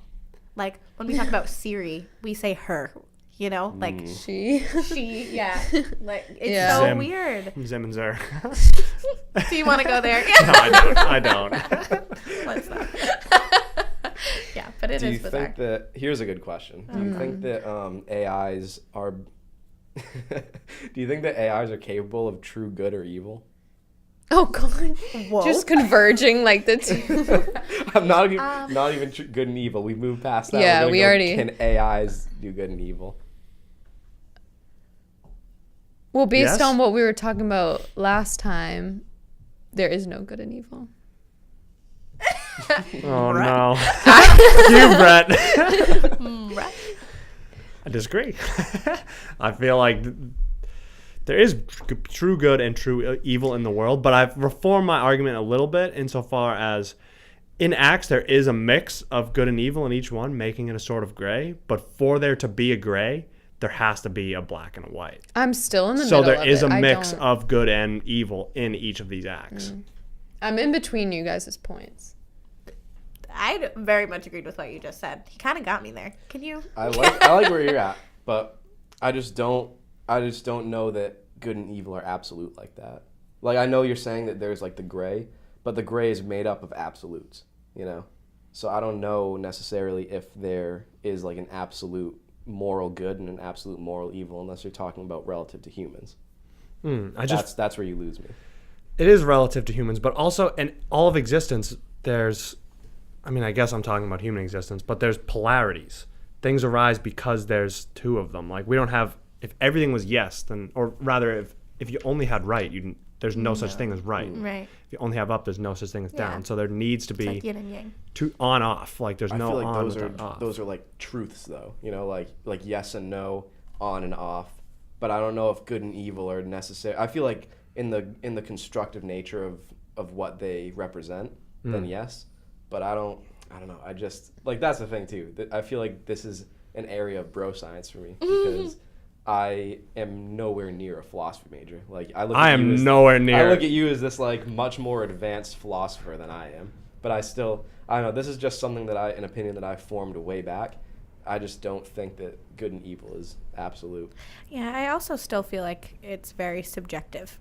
Like I stand by like something in our culture is good, but in another culture it's not good, and I feel like the way we perceive it matters. Like I don't think because all we have is this subjective reality. Like that's how we exist with one another. So I feel like the way that we internalize things and interpret things would determine. But I feel like the fact that we see this polarity between all these different people, whether we're misguided or not, we're still tuning into this higher, or our compass is a little off, but we're still looking for absolute north. But when you like say we're looking misguided, though, I like, can get down with that. but misguided makes me feel like there's one path, and I feel like there's not. Like we're all coming at it from different perspectives. It's just our way of getting to the absolute good. The absolute good is not a way of doing things, but it is a way of being, shall I say? Who is the absolute good for? That's a good question. Whether it's everybody, because that's like a consequentialist idea where it's like the greatest good for the greatest number. Right. True. Or is it? See, that's relative to the. But then is slavery good because it benefited a lot of people? Yes. You know what I'm saying? It's like all these arguments have. Yeah, it I'm does. Solid on that one.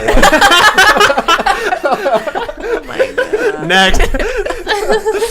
Or are we talking about like the depth of good for one person? Or I don't have the answers. I'm just raising the questions. Yeah.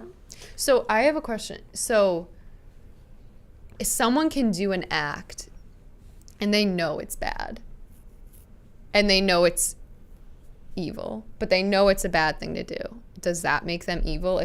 Because you were saying how we were talking about like Hitler and the Columbine shooters, like they genuinely like thought what they were doing was not bad, like they fully believed in it. So it's hard to be like, from us being like that's evil, because like in their head they were like no, this is right. Yeah. But if the person's like genuinely like I know this is fucked up and I don't care, I'm doing it, that's why people kill kids and shit, because they're the most innocent. So does that make them evil? Yes. I would say yes. So is it the person's own opinion that matters, because you don't think it's what other people think? I feel like we have a compass. Like each of us have like a compass For sure. to true north and true south, like good and bad. And some people's compasses are malfunctioning, and that what they think is being good is not being good. But that's in your. Yeah, this is like a relative thing. And that's like, relative to your like compass. In terms of school shooters, like the Columbine shooters were good school shooters. It's something that you could objectively say, as But we're talking about efficiency of shooters. We're not talking about the morality of it. Yeah, not in morality terms. Like you could say, one of the things that my old high school teacher said.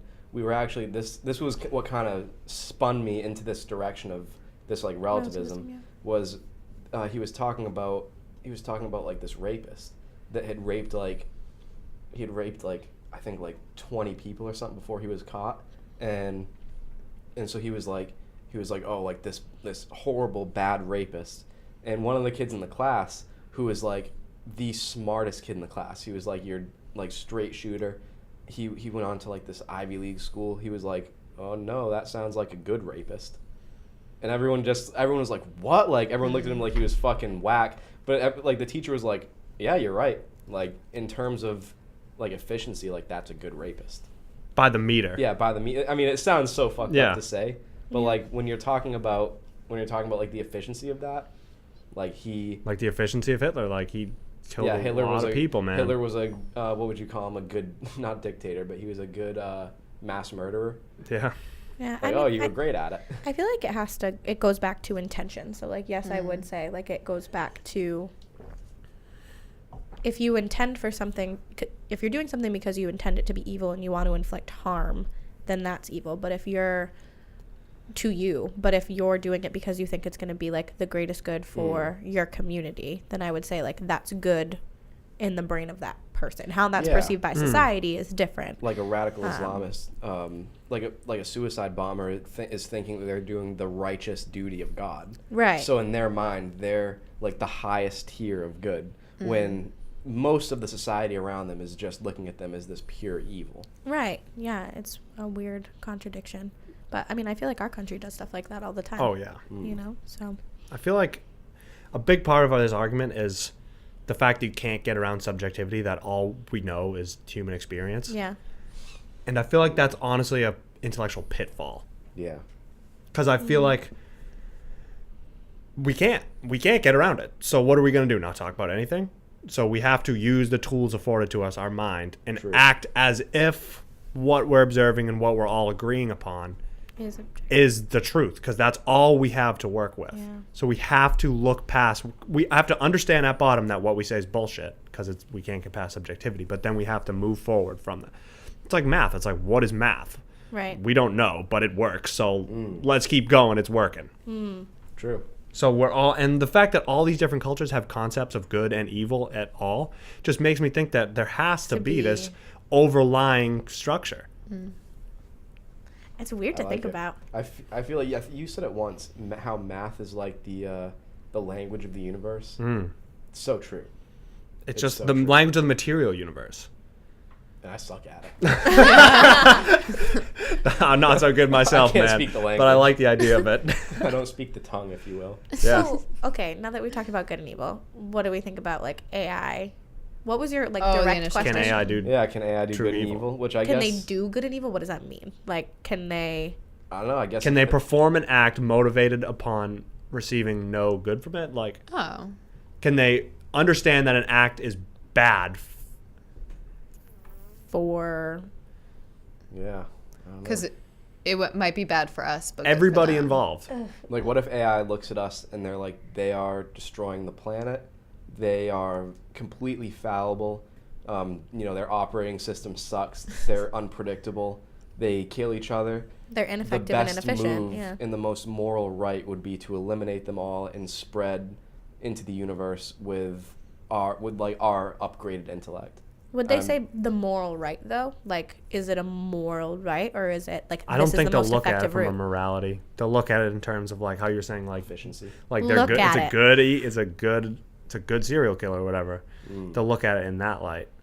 Well, then what affects how they interpret it? You know, like What what? their By goal what is. meter will it look at it through? Right. That we don't know.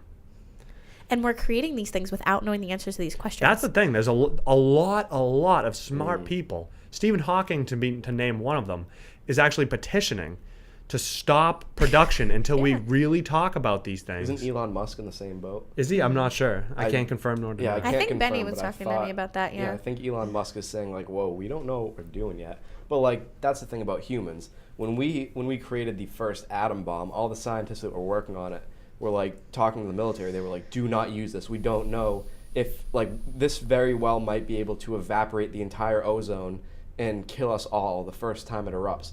And they set it off anyway. Yeah. Like you could have this. Elon Musk could be on the top of the world's tallest tower, screaming to the people to like destroy AI, and we'd still do it. Right, because it makes our lives easier in the moment. Like, we are very good at looking at what's right in front of us and thinking about how to build a brighter future, but we don't talk about, The outcome. no. We're like GMOs, they work. Cool. Let's go.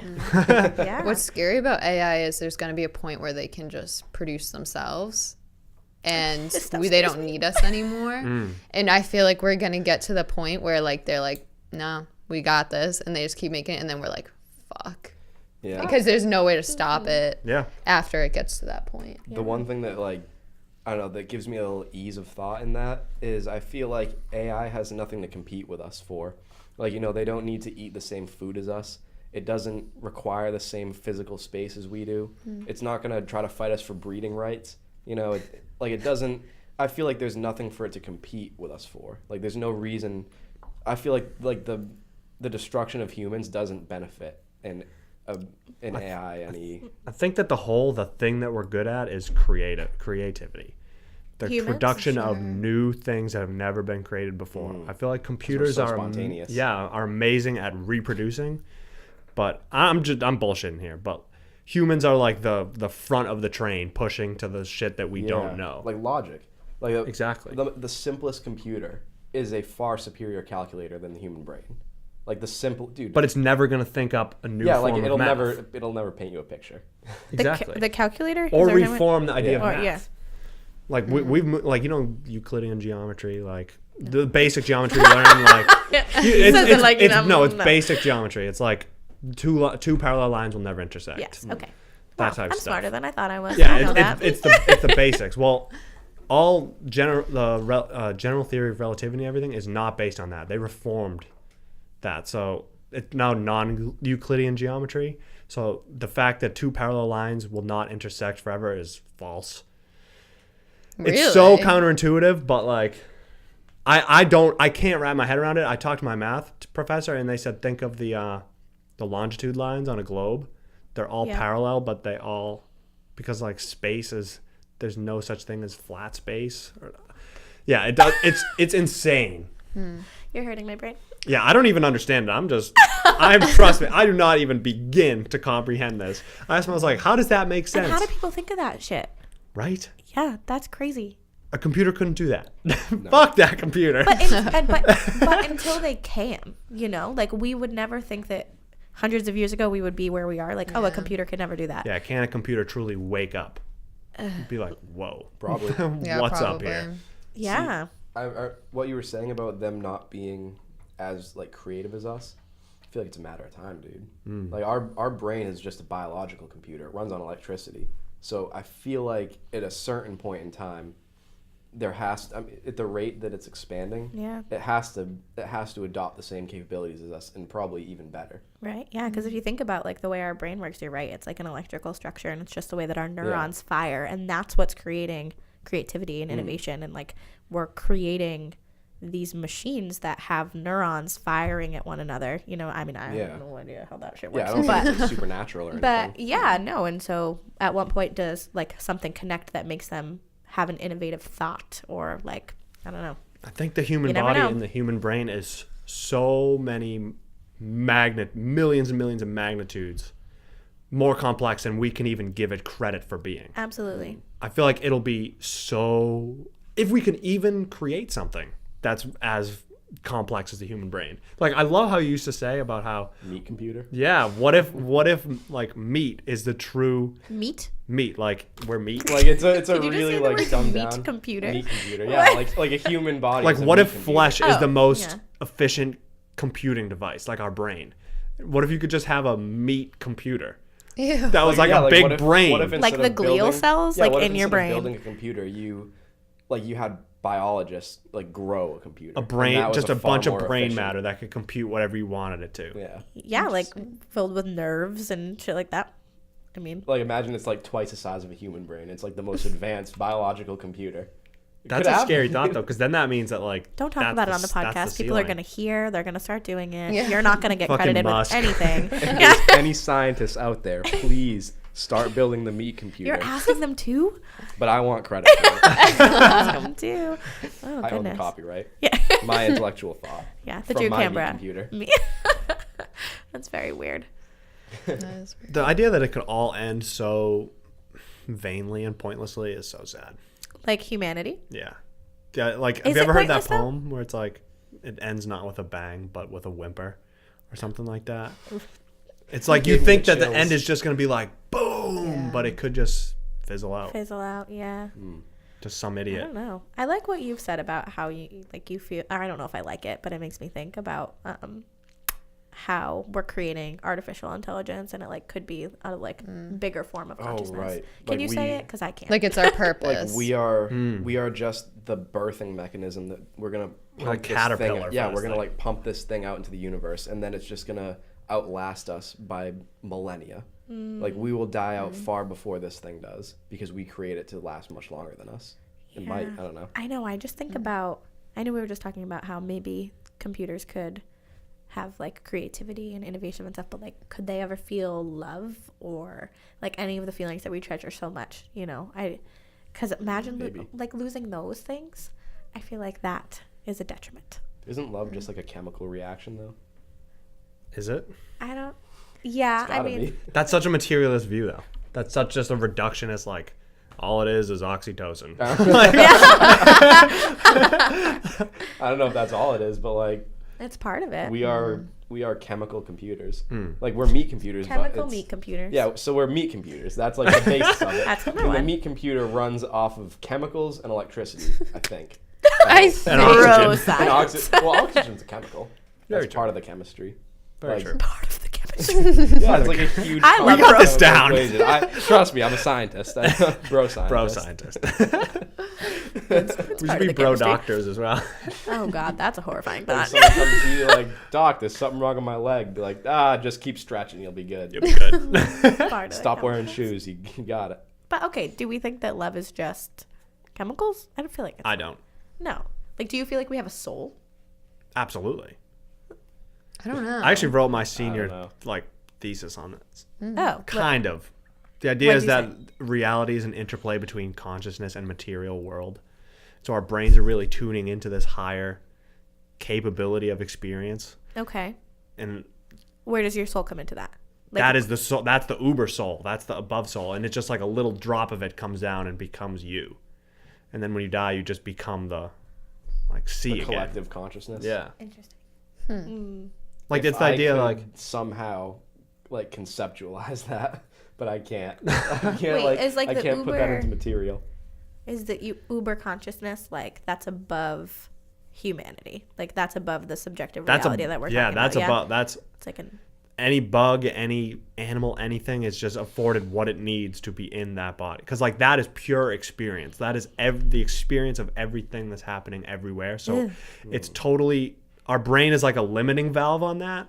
okay. So we only experience what we need to survive and get around this world. So I'm only experiencing what's behind my eyes and what's coming into my ears in this room. Right. But all four of us are tuning into like the same thing, but each of us just has our own little like circle drawn around us. And you feel like the way that we experience that is our soul. Like my brain couldn't experience what all four of you are experiencing at once. Okay, so let me bring this back to the meat computer. So the meat computer is more like a meat radio. And the meat meat radio radio. is tuning in to the collective Talk about consciousness. creativity, dude. Okay? Meat radio. Am I getting it right? Like I'm the meat radio and I'm tuning into the consciousness frequency. I'm Yeah. just like getting the right frequency and then you're good. Like you're dialed And in. that's why I was saying, can silicone tune into that? So can an AI really wake up and say, I'm alive? If that's what it truly is, if there is like this collective consciousness, then I don't see any reason why it couldn't tune in. It's based off that polarity thing, man, that I talked So- about earlier. So if that's the case, then when we die, when the radio is smashed, then it doesn't mean the frequency is gone. Like if you break your phone, the cellular signals are still going across the sky, but you You're don't just have not- the object to receive it. Exactly. So that's heaven. The material, yeah. I don't think that there's a heaven and a hell, as sad as that sounds. But that's what people draw to the conclusion of heaven is that like collective consciousness realm. Yep. But who says like that's that. all The afterlife. Who says that's all good though? Like I feel like heaven has a connotation that like Yeah. that is I all feel like- good. But if we're saying that there's an absolute good and an absolute bad, this overarching structure of consciousness, it would have both, right? Yeah, I feel like that's a total lie of religion. I feel like that was kind of designed to keep people working hard, just like, oh, if you're a good person, then when you die, everything will be great and you'll be in this awesome place where nothing ever goes. I feel like that's just such a security blanket. Yeah, I had an experience that just totally smashed that. Yeah, if you're going to get me on the religion bandwagon, you can't sell me on the like the If you do something bad, you're going to utopian hell. heaven. Yeah. Like that's just so childish. It's like an adult level fable. I realized that I actually made that dichotomy to make myself feel better in this world and be able to be like, that person's going to go to hell on their judgment day. But really, they're going to go to the same thing that I'm going to in the end. That's interesting. Do you feel like growing up in the school that you grew up in really shaped the way that you are? Oh my God, yeah. Yeah. Because like I was religious. Really? So My family's Catholic. Yeah. And I was just blindly religious. Yeah. And then I went to high school, and I saw these idiots in charge, and I was like, oh my God, you guys are so dumb. Like, you're all What still made you think adult babies. Like, just like the people who were in charge. Like, they were like, this one teacher, I won't name any names, there was a gay kid in the class, and she was like, well, if you're gay, the only thing that's actually against God is the act of having gay sex. So it's okay to be attracted to men. You just can't perform on that. And unfortunately, if you do, you'll probably go to hell. And I'm just like, are you kidding me? Like just hearing the words come out of these people's mouth, like about their ideas, I couldn't take them seriously. I couldn't respect it. Right. Yeah. And it just shattered it for me. I was like, and the pendulum swung totally. I was like, Uber Drew. I was like, if you even give me the inkling that God exists, I'm going to argue you till I'm blue in the face. Do you still feel like that? No. Now the pendulum has swung back, and it's more of like a middle ground. I'm very much more of a middle ground. I've mediated between the two. So do you think there is a God? I don't think it's a man in the sky. No sky daddy. But I do think that there is a God.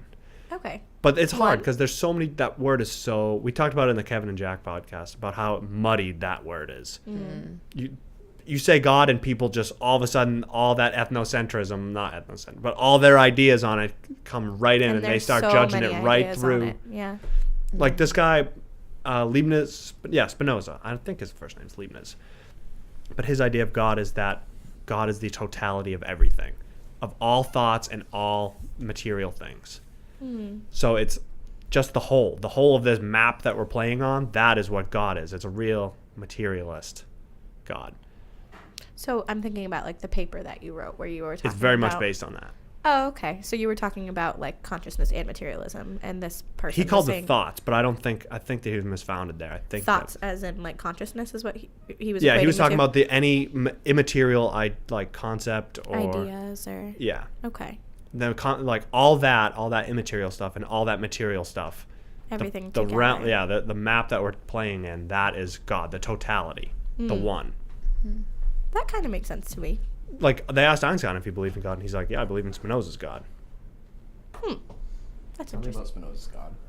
Spinoza's God is the totality of all material things and all immaterial things, thoughts. So it's just the realm that we're existing in. The totality of it is what God is, the whole. I like that.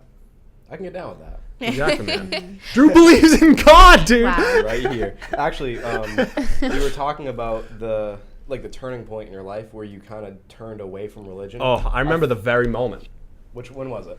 I was in my bed. It was like midnight. I should have still been up because I had class early. And I was watching a Penn Jillette video on my phone. He was talking about atheism. And I remember just the thought just came to my head. I was like, holy shit, like all that stuff isn't real. Oh my God. Like all that stuff that I've been basing. It's like it was my second Santa. It was my when you found out Santa wasn't real, and it was like your consciousness was just like zing, like you just understood more of what the situation really was. I love that feeling. Dude, me too. Yeah. And that's exactly what happened. Yeah. I was gonna say I like that. I feel like we should go around and talk about our kind of life-changing moments that not necessarily that like turned you away from religion, but just like a big moment like that kind of shifted the way you perceive the world. A few things. Do you have one to start off or no? I mean, specifically regarding religion, mine's actually pretty funny. I was just we had this festival in the Freetown Lakeville area called Lakeside. It was like once a year near the end of the school year, and everyone would go. And I was a freshman in high school going into my sophomore year, and we were just walking around. I was with like my new group of friends, and I kind of really like looked up to them. And at one point, I was kind of moving away from religion at this point, but I was still clinging on to like the basic concepts like heaven and hell. And everyone was kind of talking about it as we were walking around. And my friend Eric was like, "Oh, so like Drew, do you believe in God? Do you believe in like how are you religious?" And I was like, "Oh, I don't know if I believe in God. I think I kind of do, but I definitely believe in heaven." And he kind of just like laughed and like scoffed about it. He was like, "Come on, dude. Like you don't believe in God?" but you think there's like some magical place that you go after you die where like you're gonna hang out with all your relatives like a fucking like airport, like hey, like, and he just like he made me feel like an idiot in that moment, and I was just like, oh my god, like, Yeah, right, like this is fucking dumb. Yeah. And that like I went home that night and I was just like I was like sitting in bed like holy fuck, like boot down the door, like come in with a vengeance. I, like locked Dock the door. to you. I was just like, oh my god. Wow. So interesting. It But was it's so funny cool. too because like someone else could have swayed you the complete opposite way and made you feel like an idiot for not believing. Yeah, if they were like, and- dude, you believe in this heaven, but Absolutely. how does that not entail God? Like, if it just Right. came with Yeah. an opposite Yeah, spin. he was like, what do you mean you don't believe in God? And I'm like, oh fuck, you're right.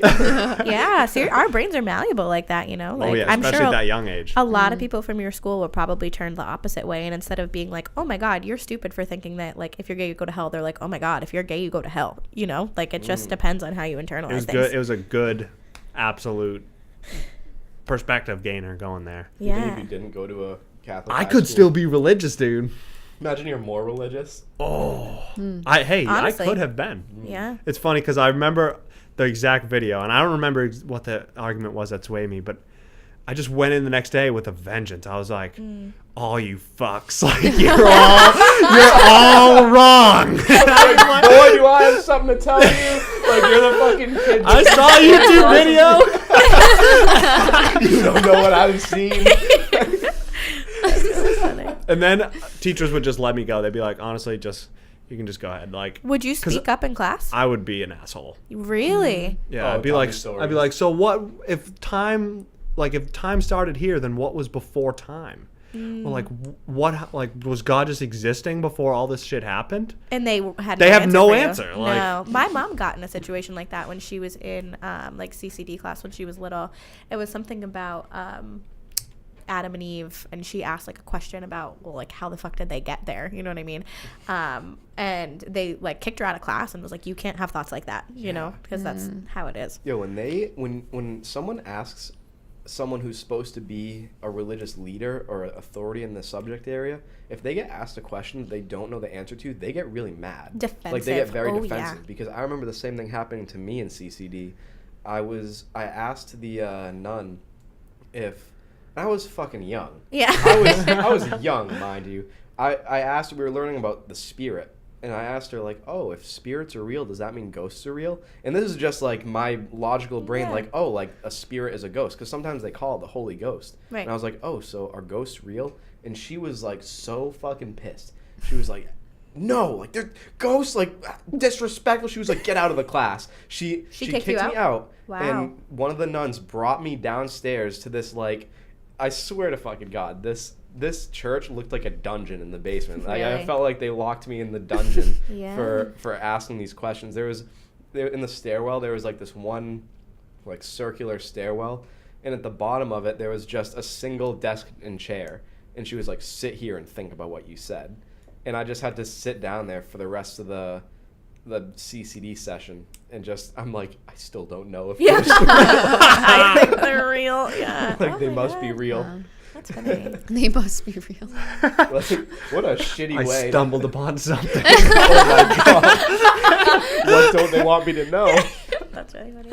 I was trying to think of the like life-changing moment. I don't have one about religion because I grew up in a Unitarian Universalist church where you can believe in whatever you want. It's just about like being spiritual as a community. So I never had like a one that I grasped to. But I do have one, like a moment where I can remember establishing my morals. I was with a bunch of friends from high school, and we were sitting around a fire, and we were all talking. And there was this girl in my high school who was very kind but a little strange.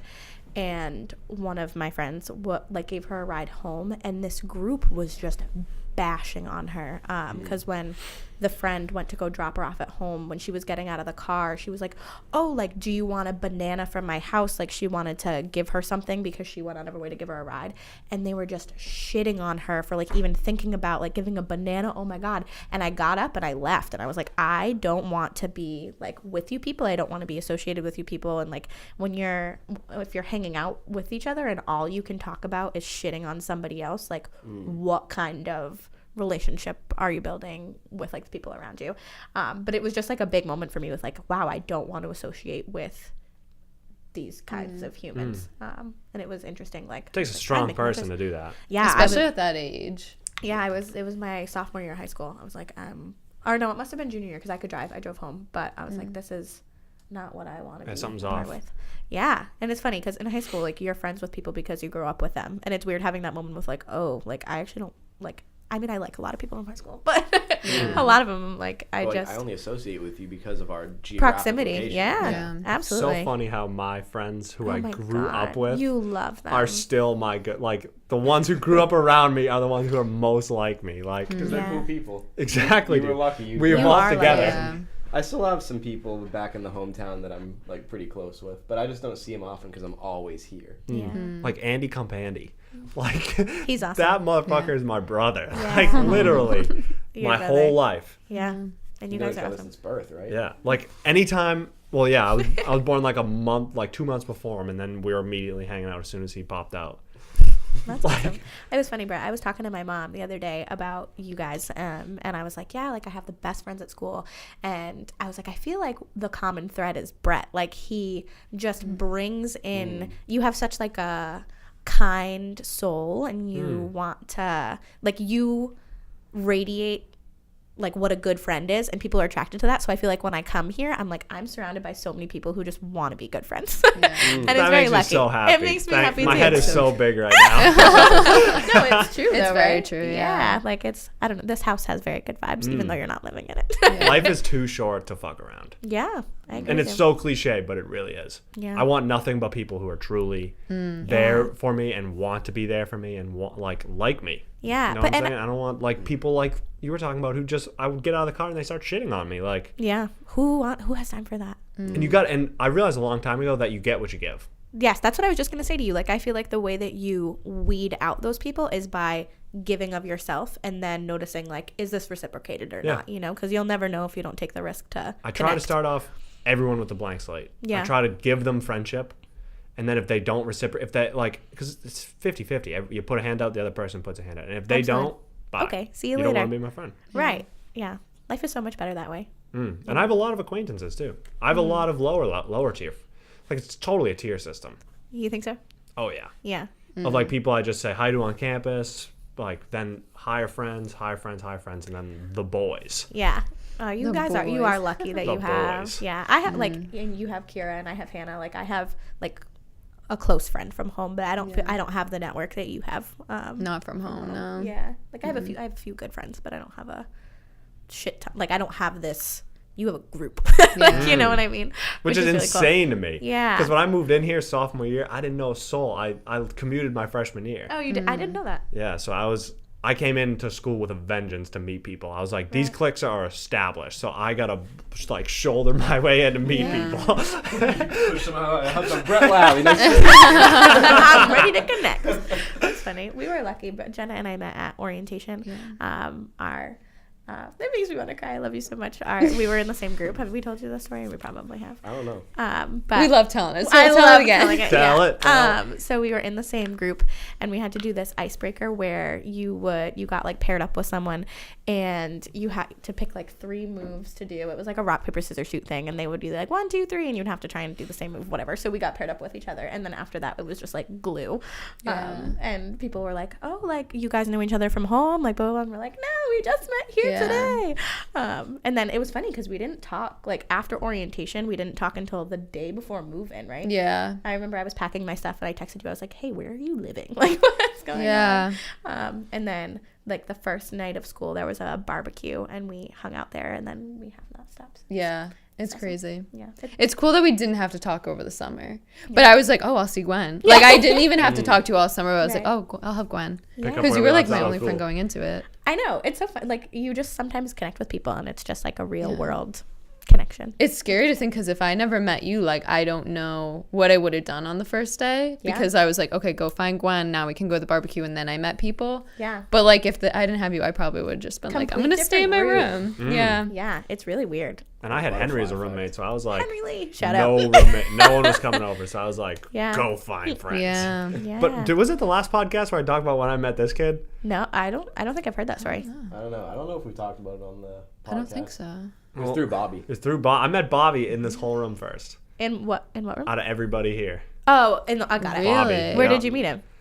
I think I sat down at a table with him or something. I don't know. I honestly don't remember how I met Bobby, but I know I knew Bobby first. And then I got my tray You at did? ECC, That's yeah. so And funny. I saw Bobby and I go, oh, cool. So I went and I sat with Bobby and we were talking. And then he sat down at the table. And like immediately I just like sensed, I was like, I like this kid. I like him a lot. Like it was like that element of like irreducible rascality. Like, you know, he's just like, I don't even know what that means. like he's a rascal. Like he, at bottom, he's just like, Rascality. you know, like he just does bad when like there has to be bad done. He's not just this like mute kid. Right. Like, and I just, There's I just, something yeah, there. there was life behind the eyes, and I was Yes. like, this sounds so corny, but on a conversation with my mom later in the day, I was like, yo, mom, this sounds so weird, but I truly just met like one of my best friends. I just feel it. Dude, it's actually really funny because I remember when I sat down with him, because Bobby and I went to ECC together, and I sat down with him, and I'm like talking up a storm with this kid. The first time we met, we started talking about bands. We started talking about God. The first, like, we sat down with him, and I was like, bro, you believe in God? Like, it was just like some random shit. But I remember later on that day, I was hanging out with my girlfriend at the time, and I was like, I think I just met like a future best friend. Like, I think I just met some kid that's gonna be in it for the long run. So it's now funny look that at we you. both like. Now we got a fucking podcast. Oh shit, that's funny. So funny. Yeah. I still remember when I met you two as That well was- at the that club. was a time. Yeah, Yeah. that was so I funny. met you guys at a club. Yeah. It was Yeah. funny. I remember I wanted to hang out with you guys so bad after that. After Like, the bus ride back, we were yeah. like, these people are They're so cool. Yeah, and I was in like a serious relationship with someone, and it was like a room full of dudes. So I was like, I can't really just be like, hey, can we hang out? Because I felt weird about it. And then I remember like not being in that relationship anymore and thinking about you guys, and I was like, wait, like I can do that now. And I texted you, I was like, hey, I don't know what that was. GoPro died. Fuck it, let's keep going. Yeah. Yeah. But I was like, There's another battery right hey, there. I texted Drew or Brett or someone, and I was like, can we watch SpongeBob together? And then Oh, I like Finn a came Sponge? over. Yeah. Oh yeah, because we had met at orientation the summer before. Yeah. And I remember I saw you at the club, Yeah. and I was like, Gwen? Because I didn't know you that well when Yeah. we had been working together, and like the vibe that I had gotten from you was Very like, different. I completely different. Yeah. I was like, because I knew you were cool, but I didn't know you were that cool. I just never pictured you going to like a club. I didn't picture me going to a club. I so- also didn't picture you going to a club, yeah, so I it was. don't think I've been there since. Yeah. I think that was the last time I was We at the club. have. No, I think we went one more time and then that's it. Yeah. Because that was that time where the police were like, we'll arrest every single one of you. Oh. Yeah. Yeah. Didn't we link one more time as a group? Like we collided before you hit us up. I don't know. I remember, this is a funny memory. I was walking past Tilly to Scott, and you guys were in a fucking tree. This was before we hung out. Oh, us two. That was it. And you guys were yelling, and I was like looking around, and I was like, "What is that?" And I was like, "Brett and Drew, like, what are you doing up there?" We were smoking. in The the Tilly tree. Yeah. That was hard to get into. I'll tell you what, that's a tough tree to climb. But it's once you get up there, it's worth Well it. worth it. So, well, that's and then after that, I was like, we should watch SpongeBob. So, that was when we collided. Like, maybe we should hang out with them. Yeah, it was so funny. I remember that day at the club. Actually, one of the funniest parts was when. Do you remember the chaos when Trying to get on the buses bus? were leaving Yeah. to get Yes. to the club, not coming back, but when we were on our way there and they were like Oh, overpacked and people were yeah, like and sprinting into the woods and yeah. peeing. Yeah. Oh, Like, yeah. yeah. There was just not enough room for everyone. They were trying to shuffle everyone through, and people Yeah. had to stand. And I remember one of the bus drivers was so fucking fed up. Oh, no. He was like, nobody else on this bus, and like kids were like trying to like open the door to the outside, and he fucking slammed chaos. it, and he took off and crashed in the other bus. Yes. I remember that. Our bus got crashed into. Were you School guys on bus. the bus that crashed? No, we were outside. We didn't even. We were the thought- last people to get in a bus. were We the didn't think very we were last going. people. Oh my shit. god! Imagine if you didn't get on. Wow. Would we That's be here If right it weren't for the now? club. Wow. The Thanks, club. I just Coliseum. remember Shout out. watching- Yeah. Love the Coliseum. Yeah. Watching that bus crash into the other bus. We was, were the like, ones who got highlight. I hit. was like, this is gonna be a great That night. is so funny. And it was a great night. I That's so went fun. back there like in the Oh, daytime. don't do that. Don't do that. It's Really? weird. It is like in an abandoned area of Providence. Yeah, there was 'Cause throw when- up all over the sidewalk. Yeah, when you're that. there at remember that. night, it looks lively. You're like, there's another club next door. There's like a pizza place. Like, it seems, but when you go there, it's like ghost town. It's Yeah. like the Coliseum and then like, I think it's like Ultra or something. And like, that's it. It's weird. It's weird. It's also weird if you don't go on a college night. I went one time with my friends from home. Ugh. Horrifying. Don't recommend it. They were The like, name. yeah. The locals are weird there. Yeah, And there oh. were only like when it's college night, it's packed. Like It's remember how many lit. people were there when we went? There were probably like 30 people there total, and they had like 2 of the dance floors open, and it was very awkward and bad. So Yeah. don't recommend. That's no fun. Yeah, I'm not a club type person. No, I know. nor- Yeah, now I that am. I know. Oh, me too. But now that I know you, like thinking about you at a club, why were you there? Yeah, I know. How did that happen? Mike Soares. Mike's Oh, Was that's he there? more why. like Chris Demers. Chris Demers. Oh, Yeah. Chris Demers is king vicariously rally us through all. Mike Soares. Yeah, literally. That's so Chris can funny. get us all going though. He's Oh like, yeah. Yeah. come on, like gonna take vodka shots, That's like so funny. Yeah. green apple Smirnoff. That's so funny. Oh my god. Well, I'm glad we met there. Yeah. I remember coming down the stairs and I was like, that's the kid from my class. And that's true. And we're like, Oh, Frank's yeah, class. because we were in Frank's class I was together, but that we kid never who- talked. I was that kid who sat right up front. Up in the front, he loved you. You the loved class him. was a conversation between Frank and I. Is that who you had on the podcast? No. Different professor. There was like 2 rows behind me of just empty seats. And And the class would just sit in the back, and I would just sit there and just like talk. They would with share Frank. books. Like, it was. Yeah, I I want him on here. Yeah, connecting with professors is like the best thing because It's they are important. so smart. I mean, a lot of them are very smart, and I love when they are passionate about like their area of expertise and being able to connect with them about that stuff. I feel like I'm so fortunate to go to college for Yeah. that reason. Do you know learn what's so funny? much. I actually connect easier with professors than students. Do you? That might sound like shitty, but No. even just adults in general, I can connect much easier with an adult than someone my age. Do you think You're an it's a adult. maturity thing? I am an adult.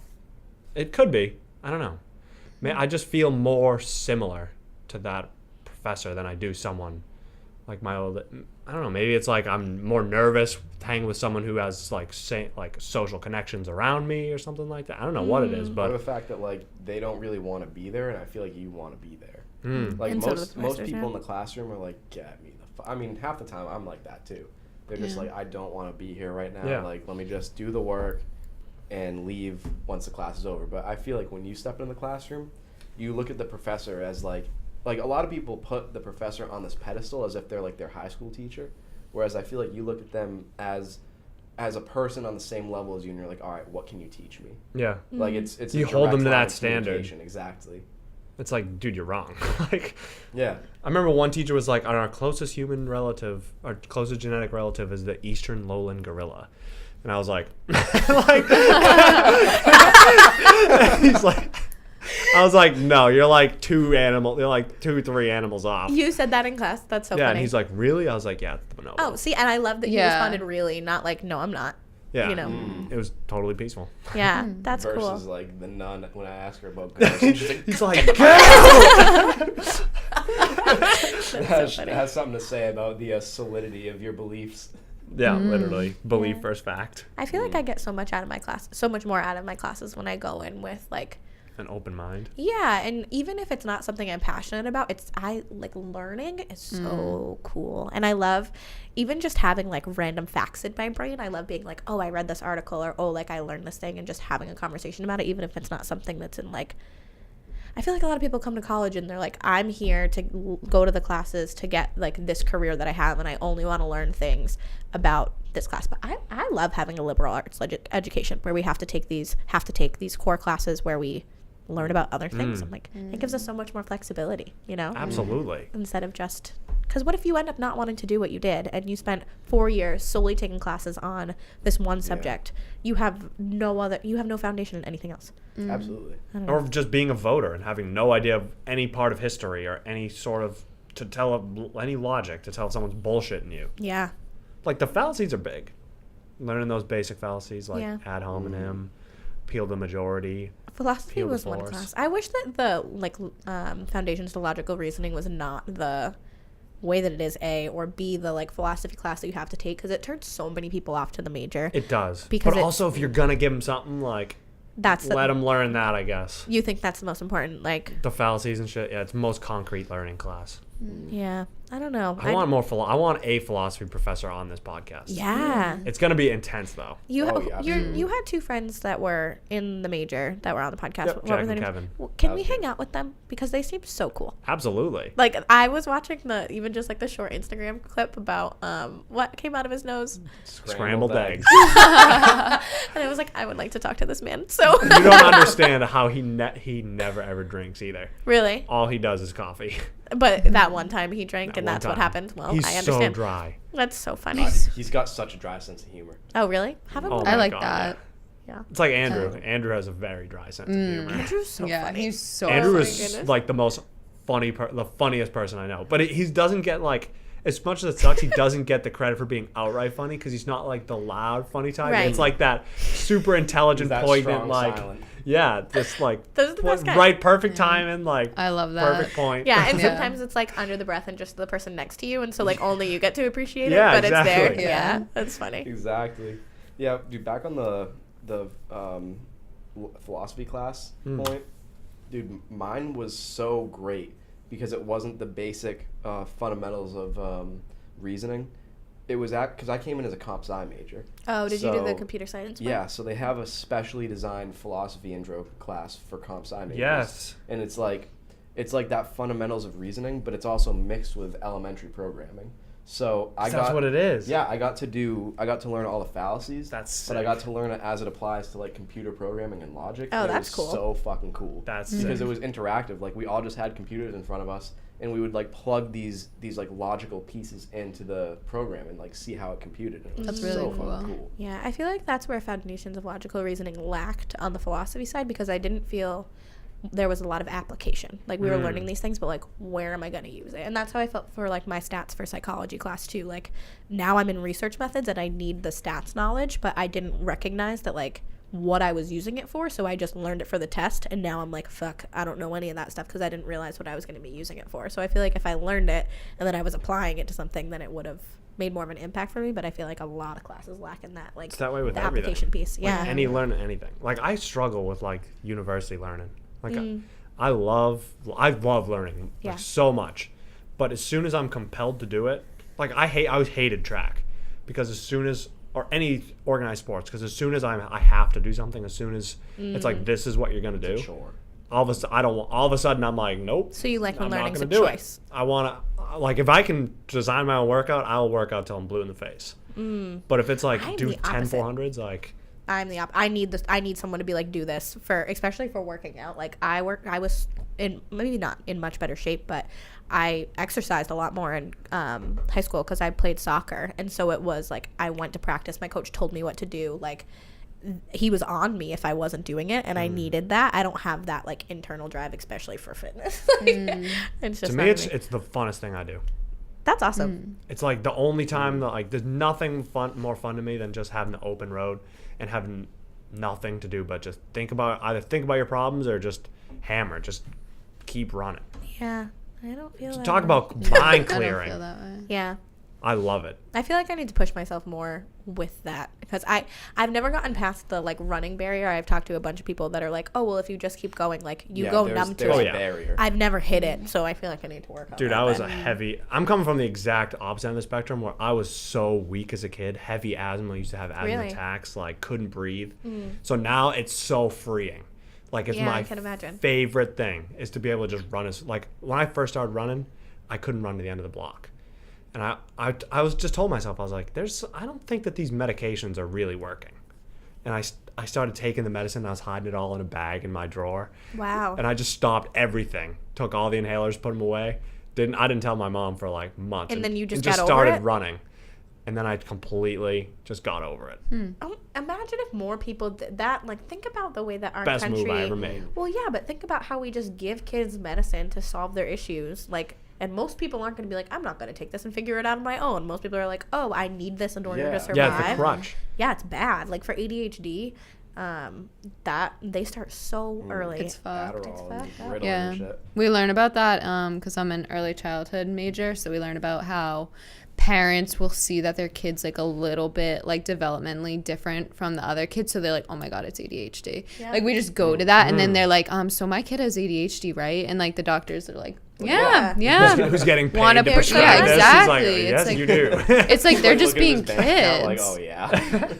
I feel like they should wait for ADHD until like they're like gone through puberty, Yeah, and because like kids are just, and they have Literally. to be. I heard about this type of schooling where it's totally new. I think it was a Socratic type of schooling, but I don't know. Yeah, I know where it's just exactly what like you're basically a giant gym, and for young kids, like it's just gym all day. Like you just run around and scream, and then they look at the older kids, and the older kids can read and do math, and they're pulled to it. They're like, ooh, I want to do that, and so they just start tending towards it, and then they just move up the ladder. but they made the choice to do it Exactly. Yeah. instead of being forced to do it. And they move to where they want to learn more. Right, that's really interesting. And we learned a lot about how recently schools have been getting rid of recess or making recess shorter.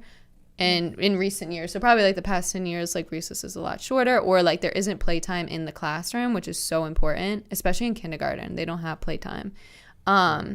And then they notice like an increase in like ADHD, but it's not ADHD. It's the kid needs to play because that's how kids are. Neurosis because it has so Yeah. much energy. So they're freaking out. So like putting, a lot of times you see in classrooms like a jumpy band at the bottom of the desk so they can like bounce their feet, or like something they can play with or something they can sit with, but they don't need that. They need to go outside and play or have like playtime.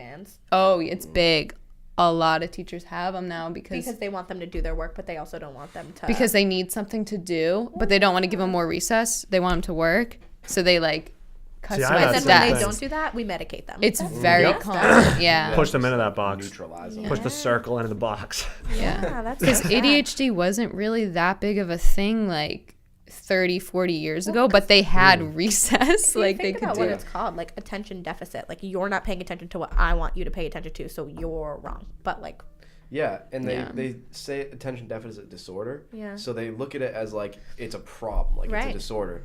But I feel like it's more of, there's like a spectrum of attentiveness, and you either tend towards more of the side of you're more attentive, or perhaps you're less attentive and you're more all over the place. but attentive, like maybe you're just paying attention to other things. Yeah, literally. Like know. well, Other that's the things that thing. interest you. Yeah. Like I was one of those kids that I would go to school and I would always like hide a fucking toy in my desk, like in that Yeah. little like slot underneath the desk. I would be like playing with shit under there. But at the same time, I would be like gravitating towards what we were learning, and I'd be bouncing back and forth. Right. Like if I wasn't into something, I couldn't hold my attention there for super long. I would have to like That's still I'd me. take a break and do something else and then go back. Yeah, like even now when I'm doing homework, I'll be like, But I'll what's just wrong get with so that? There shouldn't be, Yeah. because some people are more interested in other things, and like that's the route they should take. Right. Like if you don't want to pay attention to something, I feel like there's a reason to it. Yeah, I read that in like tribal societies there were mainly two different types of people, or rather like two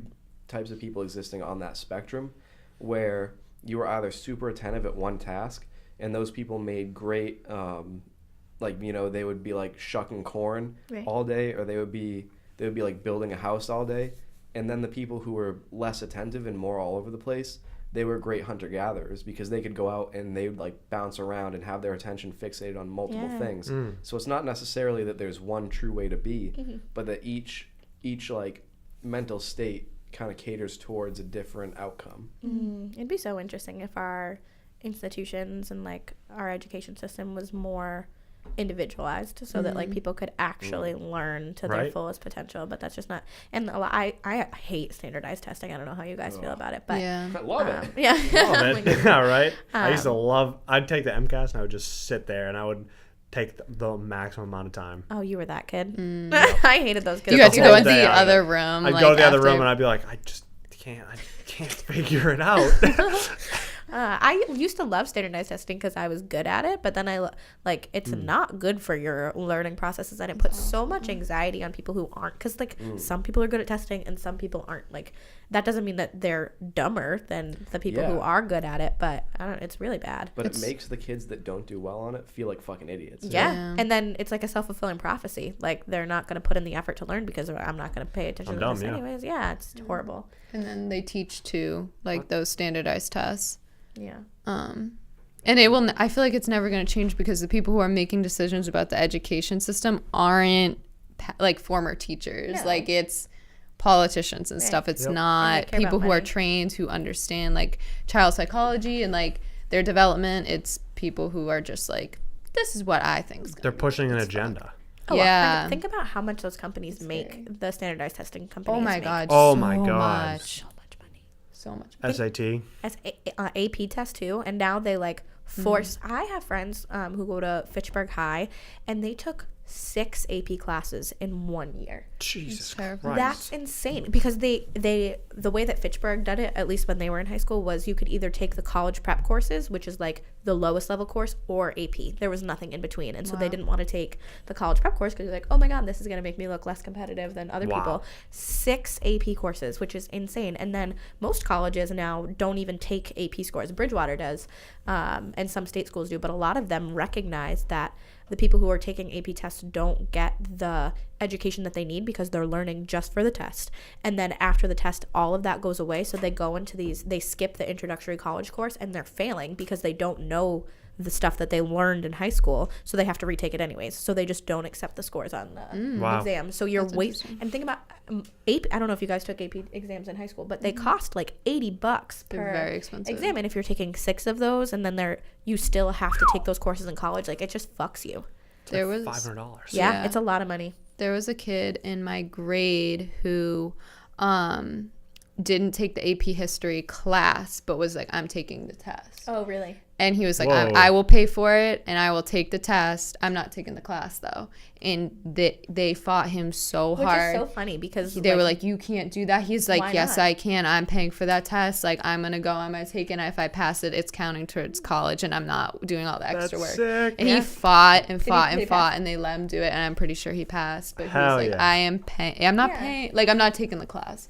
Because AP class is way harder than college classes. Yeah. Like, intro level, like, say a history. Like, you take AP history. I took AP history. Wicked hard. Like, the class, I had to outline, like, entire textbooks. Yeah. My history class in college was a joke. Like, it was so easy. And it's like, I don't know. Like, what are they really prepping you for? I feel like it's... Yeah.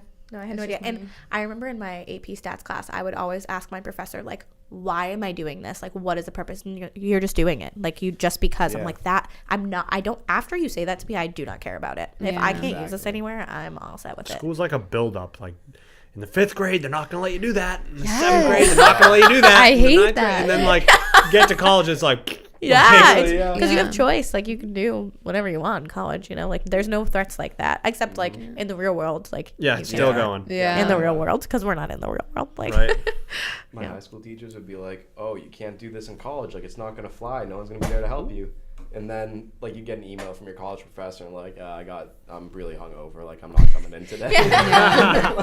It's so true. Like, it's a build-up for nothing. Yeah, I went to a Voc school, so I didn't have AP class options, but they had what was called college prep, which is like baby AP classes, I think, because they had standard classes. Everyone at Old Colony called those the sped classes because it was just like gen pop, and then there was like A, B, and college prep, and the college prep classes, it was infuriating because it's exactly what you're saying. They would just be like, oh, like, this is, instead of actually, like, teaching you stuff that was more relevant to college, they just overloaded you with work. I had so much homework in high school. And, like, my friends that were just in the regular classes, they had so much time to hang out because they didn't have shit for homework. Yeah. It was so aggravating. I wish college prep, worst thing I had ever done. If I could go back, I wouldn't have done it. Yeah, I know. I'm struggling right now because I took a bunch of APs in high school, and now I'm a semester ahead, and I don't want to graduate early, so I'm, like, trying to drag it out. Like, please let me stay, because I don't know how to be an adult. Like, graduating college, that's so scary. No, thank you. It's funny in high school how you're like, this is great. I'm going to take so many. I'm going to be ahead. And now you're like, fuck, I'm ahead. Like, I don't Yeah. want to True. be. And I mean, some people do like I have my friend Tanner in my civic engagement class he's graduating in 3 years, like is an EMT, just wants to get on with his career, and so like that's a good path for him. He just wants to get out. But I love college and I love this, and I don't want to. My sister is always saying like, stay in college for as long as you can because it's so much fun and you're around people your age that you can like walk out the door and connect with, and like. I don't think there should be any rush to join like the real world that everyone talks about. I don't have any thinking about going into the corporate world, that makes me like want to jump off a bridge. I can't imagine. I'm excited for it, but I'm like really excited for my career. Yeah. So like I can't wait to be like have my own classroom, and like that's exciting to me. You're gonna be But I'm scared to graduate. yeah. And sometimes I get like I was kind of talking to you guys about this like over text in the group, and I was like, how I'm scared I'm like wasting my time in college, because I'm like, you always hear like college is the best years. Well, you hear it in high school, like high school is but everyone knows that's a joke. But college like are genuinely like the best years of your life, because you can do anything you want, and like I'm always scared I'm like wasting it. Like all the times I'm sitting in my room like on my laptop or on my phone, like I feel like I'm wasting it, and I'm like I need that like spontaneous like. I feel like I like need that adventure, like the story, or like when we went to the lake, like that house, and like Yeah. I'm so scared that when I'm not doing stuff like that, I'm wasting my time, and it like eats at me, and like that's what I was talking about, like how I feel just like sad about it, because I'm like it's ending, and I feel like did I waste it? And It's like a dull ache. it sucks. Yeah. Yeah. I'm wondering if like when you look back, like is it wasted if you don't have the memories? Like is it the creation of memories that makes college worth it, or I think so. Yeah. you know? Yeah. Because when you're old, you live life in reverse. Yeah. Like you're just looking back like, damn. Like had Those fun. were the times. Like yeah. you really can only say you didn't waste time when you like dive into it and give it your heart. Yeah. Yeah. Like looking for that deer, like I covered that country and I can't find it. Right. So I can, like if I just shot it and walked in 100 feet and I was like, well, can't find it. There'd always be that question. Yeah, but you searched. But I searched. Yeah. And I can't, I don't think it's in there. Yeah. So I can sleep easy being like, he's either like ran too far that I can't find him or whatever. Yeah. Didn't die. I feel like Abducted by aliens, probably. Abducted by Probably. aliens. yeah, I feel like we need to go on. We need to do something and like make Yeah. more memories, you know, because Yeah. there's no, especially when you're sitting there and you're feeling, because I feel that way sometimes too. Like, You get in your feels and you're like, oh. oh no, like what's going on? I know when I think about you guys leaving soon, and it is horrifying. Like I feel like my entire college career I've been friends with people who are like on the cusp of graduating, and then they leave and like a part of me breaks, and then I make new friends, but like this is gonna be bad news. Yeah. I'm upset about it. So that just means between now and then and afterwards. I mean, friendship doesn't end when people leave. No but- way. Yeah. Yeah. I remember When one I'm time. gone, I'm gone. I don't remember where we were, Brett, but you looked me dead in the eyes and you were like, "We're friends for life." And I was I like, don't- "Yeah, no, I know." Dude, I don't fuck around. I don't invite people into my life that I I know. don't intend to be friends with indefinitely. Yeah, that's what I was talking about with my mom. This is how he operates, Yep. which is awesome. Friendship's a cool thing. It is a cool thing. Going back to the corporate thing, I feel like my life's gonna be spent like a bike. Like I'm gonna just pedal a little bit and then like get money to do something cool, and then I can just like let off the pedals and just cruise for a little while. Yeah. Like work for a little bit after college, get money, do something crazy, and then Yeah. work again. work Do again. something Yep. crazy. Until Yeah. until something takes off. I see Yeah. that with you. And then when I look at Chris, I picture someone that's going to be like fucking pushing until they just like I made it. And then it's just going to be like But when do you smooth make sailing it? Well, that's the thing. A lot of people, I feel like if you can get that balance and you realize when it's time to start truly living and enjoying, then I guess you've done it right. But like it's hard to find that balance. Some people just Yeah. like never stop working, or they do stop working and they have a heart attack like 2 years later Yeah. because they just have no purpose. I have a great story. It's funny because Chris actually made a YouTube video of this. We went on a bicycle trip down the Cape. Did I think? What is? There's a YouTube video of it. Is there like fun music to the? Yep. I might have seen it. So Vinny, it was me, Vinny, and Chris, and we rode, and we were like, we're gonna cover ground, and all day we were just powering it. We'd be like, oh yeah, cool, and then just like keep going, and then we got so far, and we were like, couldn't go anymore because like it was past the time of day where like we had to start heading back, and the last thing we turned into, and we turned into a cemetery, and we were like, oh shit. we're here. Like, it's over. It was just so symbolic. It was crazy. That is crazy. Yeah. Like, we got here and we never even saw any of the other shit. True. Like, if you don't take the time to enjoy the ride. It was the powerful, point of it. dude. Yeah, that is my fault. I'm keep thinking about your bike metaphor, and like you were talking about like riding the bike really fast in order to be able to pedal easy, but I feel like it depends on what you want to work for, because like I kind of want to just pedal easy, you know, and like I want to do work that fulfills me so that I don't feel like I need to slow down and like take a break. I want to, I don't know, because do you feel like you would work in order to get money in order to Yes. see I pedal in order to cruise. Motivation. yeah, see, I just want to cruise. Like I want Vacation. I work to live. Like, so money is time. But do you want to like live through your work? Because that's what I I wanna do. definitely do, but I don't think that that's going to happen out of the gate. True, yeah.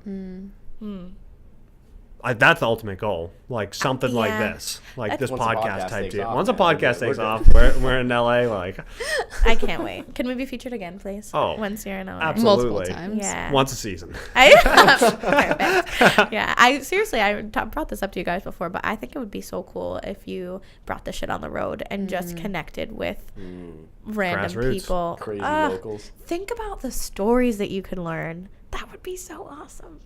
Please do it. Real. It's happening. Yeah, that would be Yeah. so cool. Like I don't know, because I think it's cool that you have people that you already know and like can connect with and learn this way. But like something excites me about strangers. Like no, seriously, like there's so many people out there to learn from. It's a and to talk completely to. untapped human. You know nothing about them. No, like what will they say? They have You so many have no stories to tell. idea. I know, it's It could so be exciting. like amazing, or it could be like, whoa, get out of here. Literally. Yeah, you never know. It's crapshoot. That'd be cool. It's like I want this to be the ultimate grassroots movement to fame. Like, you see these overnight famous Stars, people, yeah. like, just want it to be a nice steady curve up to like a Yeah. good following. Right. That's the dream. We're here for you. Whole way. Loyal fans. Absolutely. That's what I like to hear. Hey, well, we're like almost 2.5 hours. Oh. Whoa! That's a record for you guys. Holy Is it? shit. Wait, how long was the last one? Was it just 2? Yeah, I think it was like 2:02. Wow. Damn. I feel So like we this could is talk the forever. longest one We so punched it far. hard, guys. Yeah, and we already had one, and we like. Will we ever stop talking to each other? I don't know. This is like 4.5 hours. of Episode podcast 8.5. That's what we were talking before. I was like, are we gonna run out of things to talk about? Like we Never. covered so much, No. but now we're here, and I'm like, no. I've been hanging around this kid for 2 years now, and we've never ever stopped talking. Yeah. Like, when we want to do homework, we'd have to be like, all right, we're going in other rooms, because otherwise we just sit here and we just keep talking. Yeah. There's so much to discuss. There's a whole world out there. Okay, well now we need to stop. Yay. Guys, thank you for tuning in. Thank you guys for coming. Yes, Episode thank you for having 8.5. us. There That's we it. go. Yay. In the books. Peace out. Go team.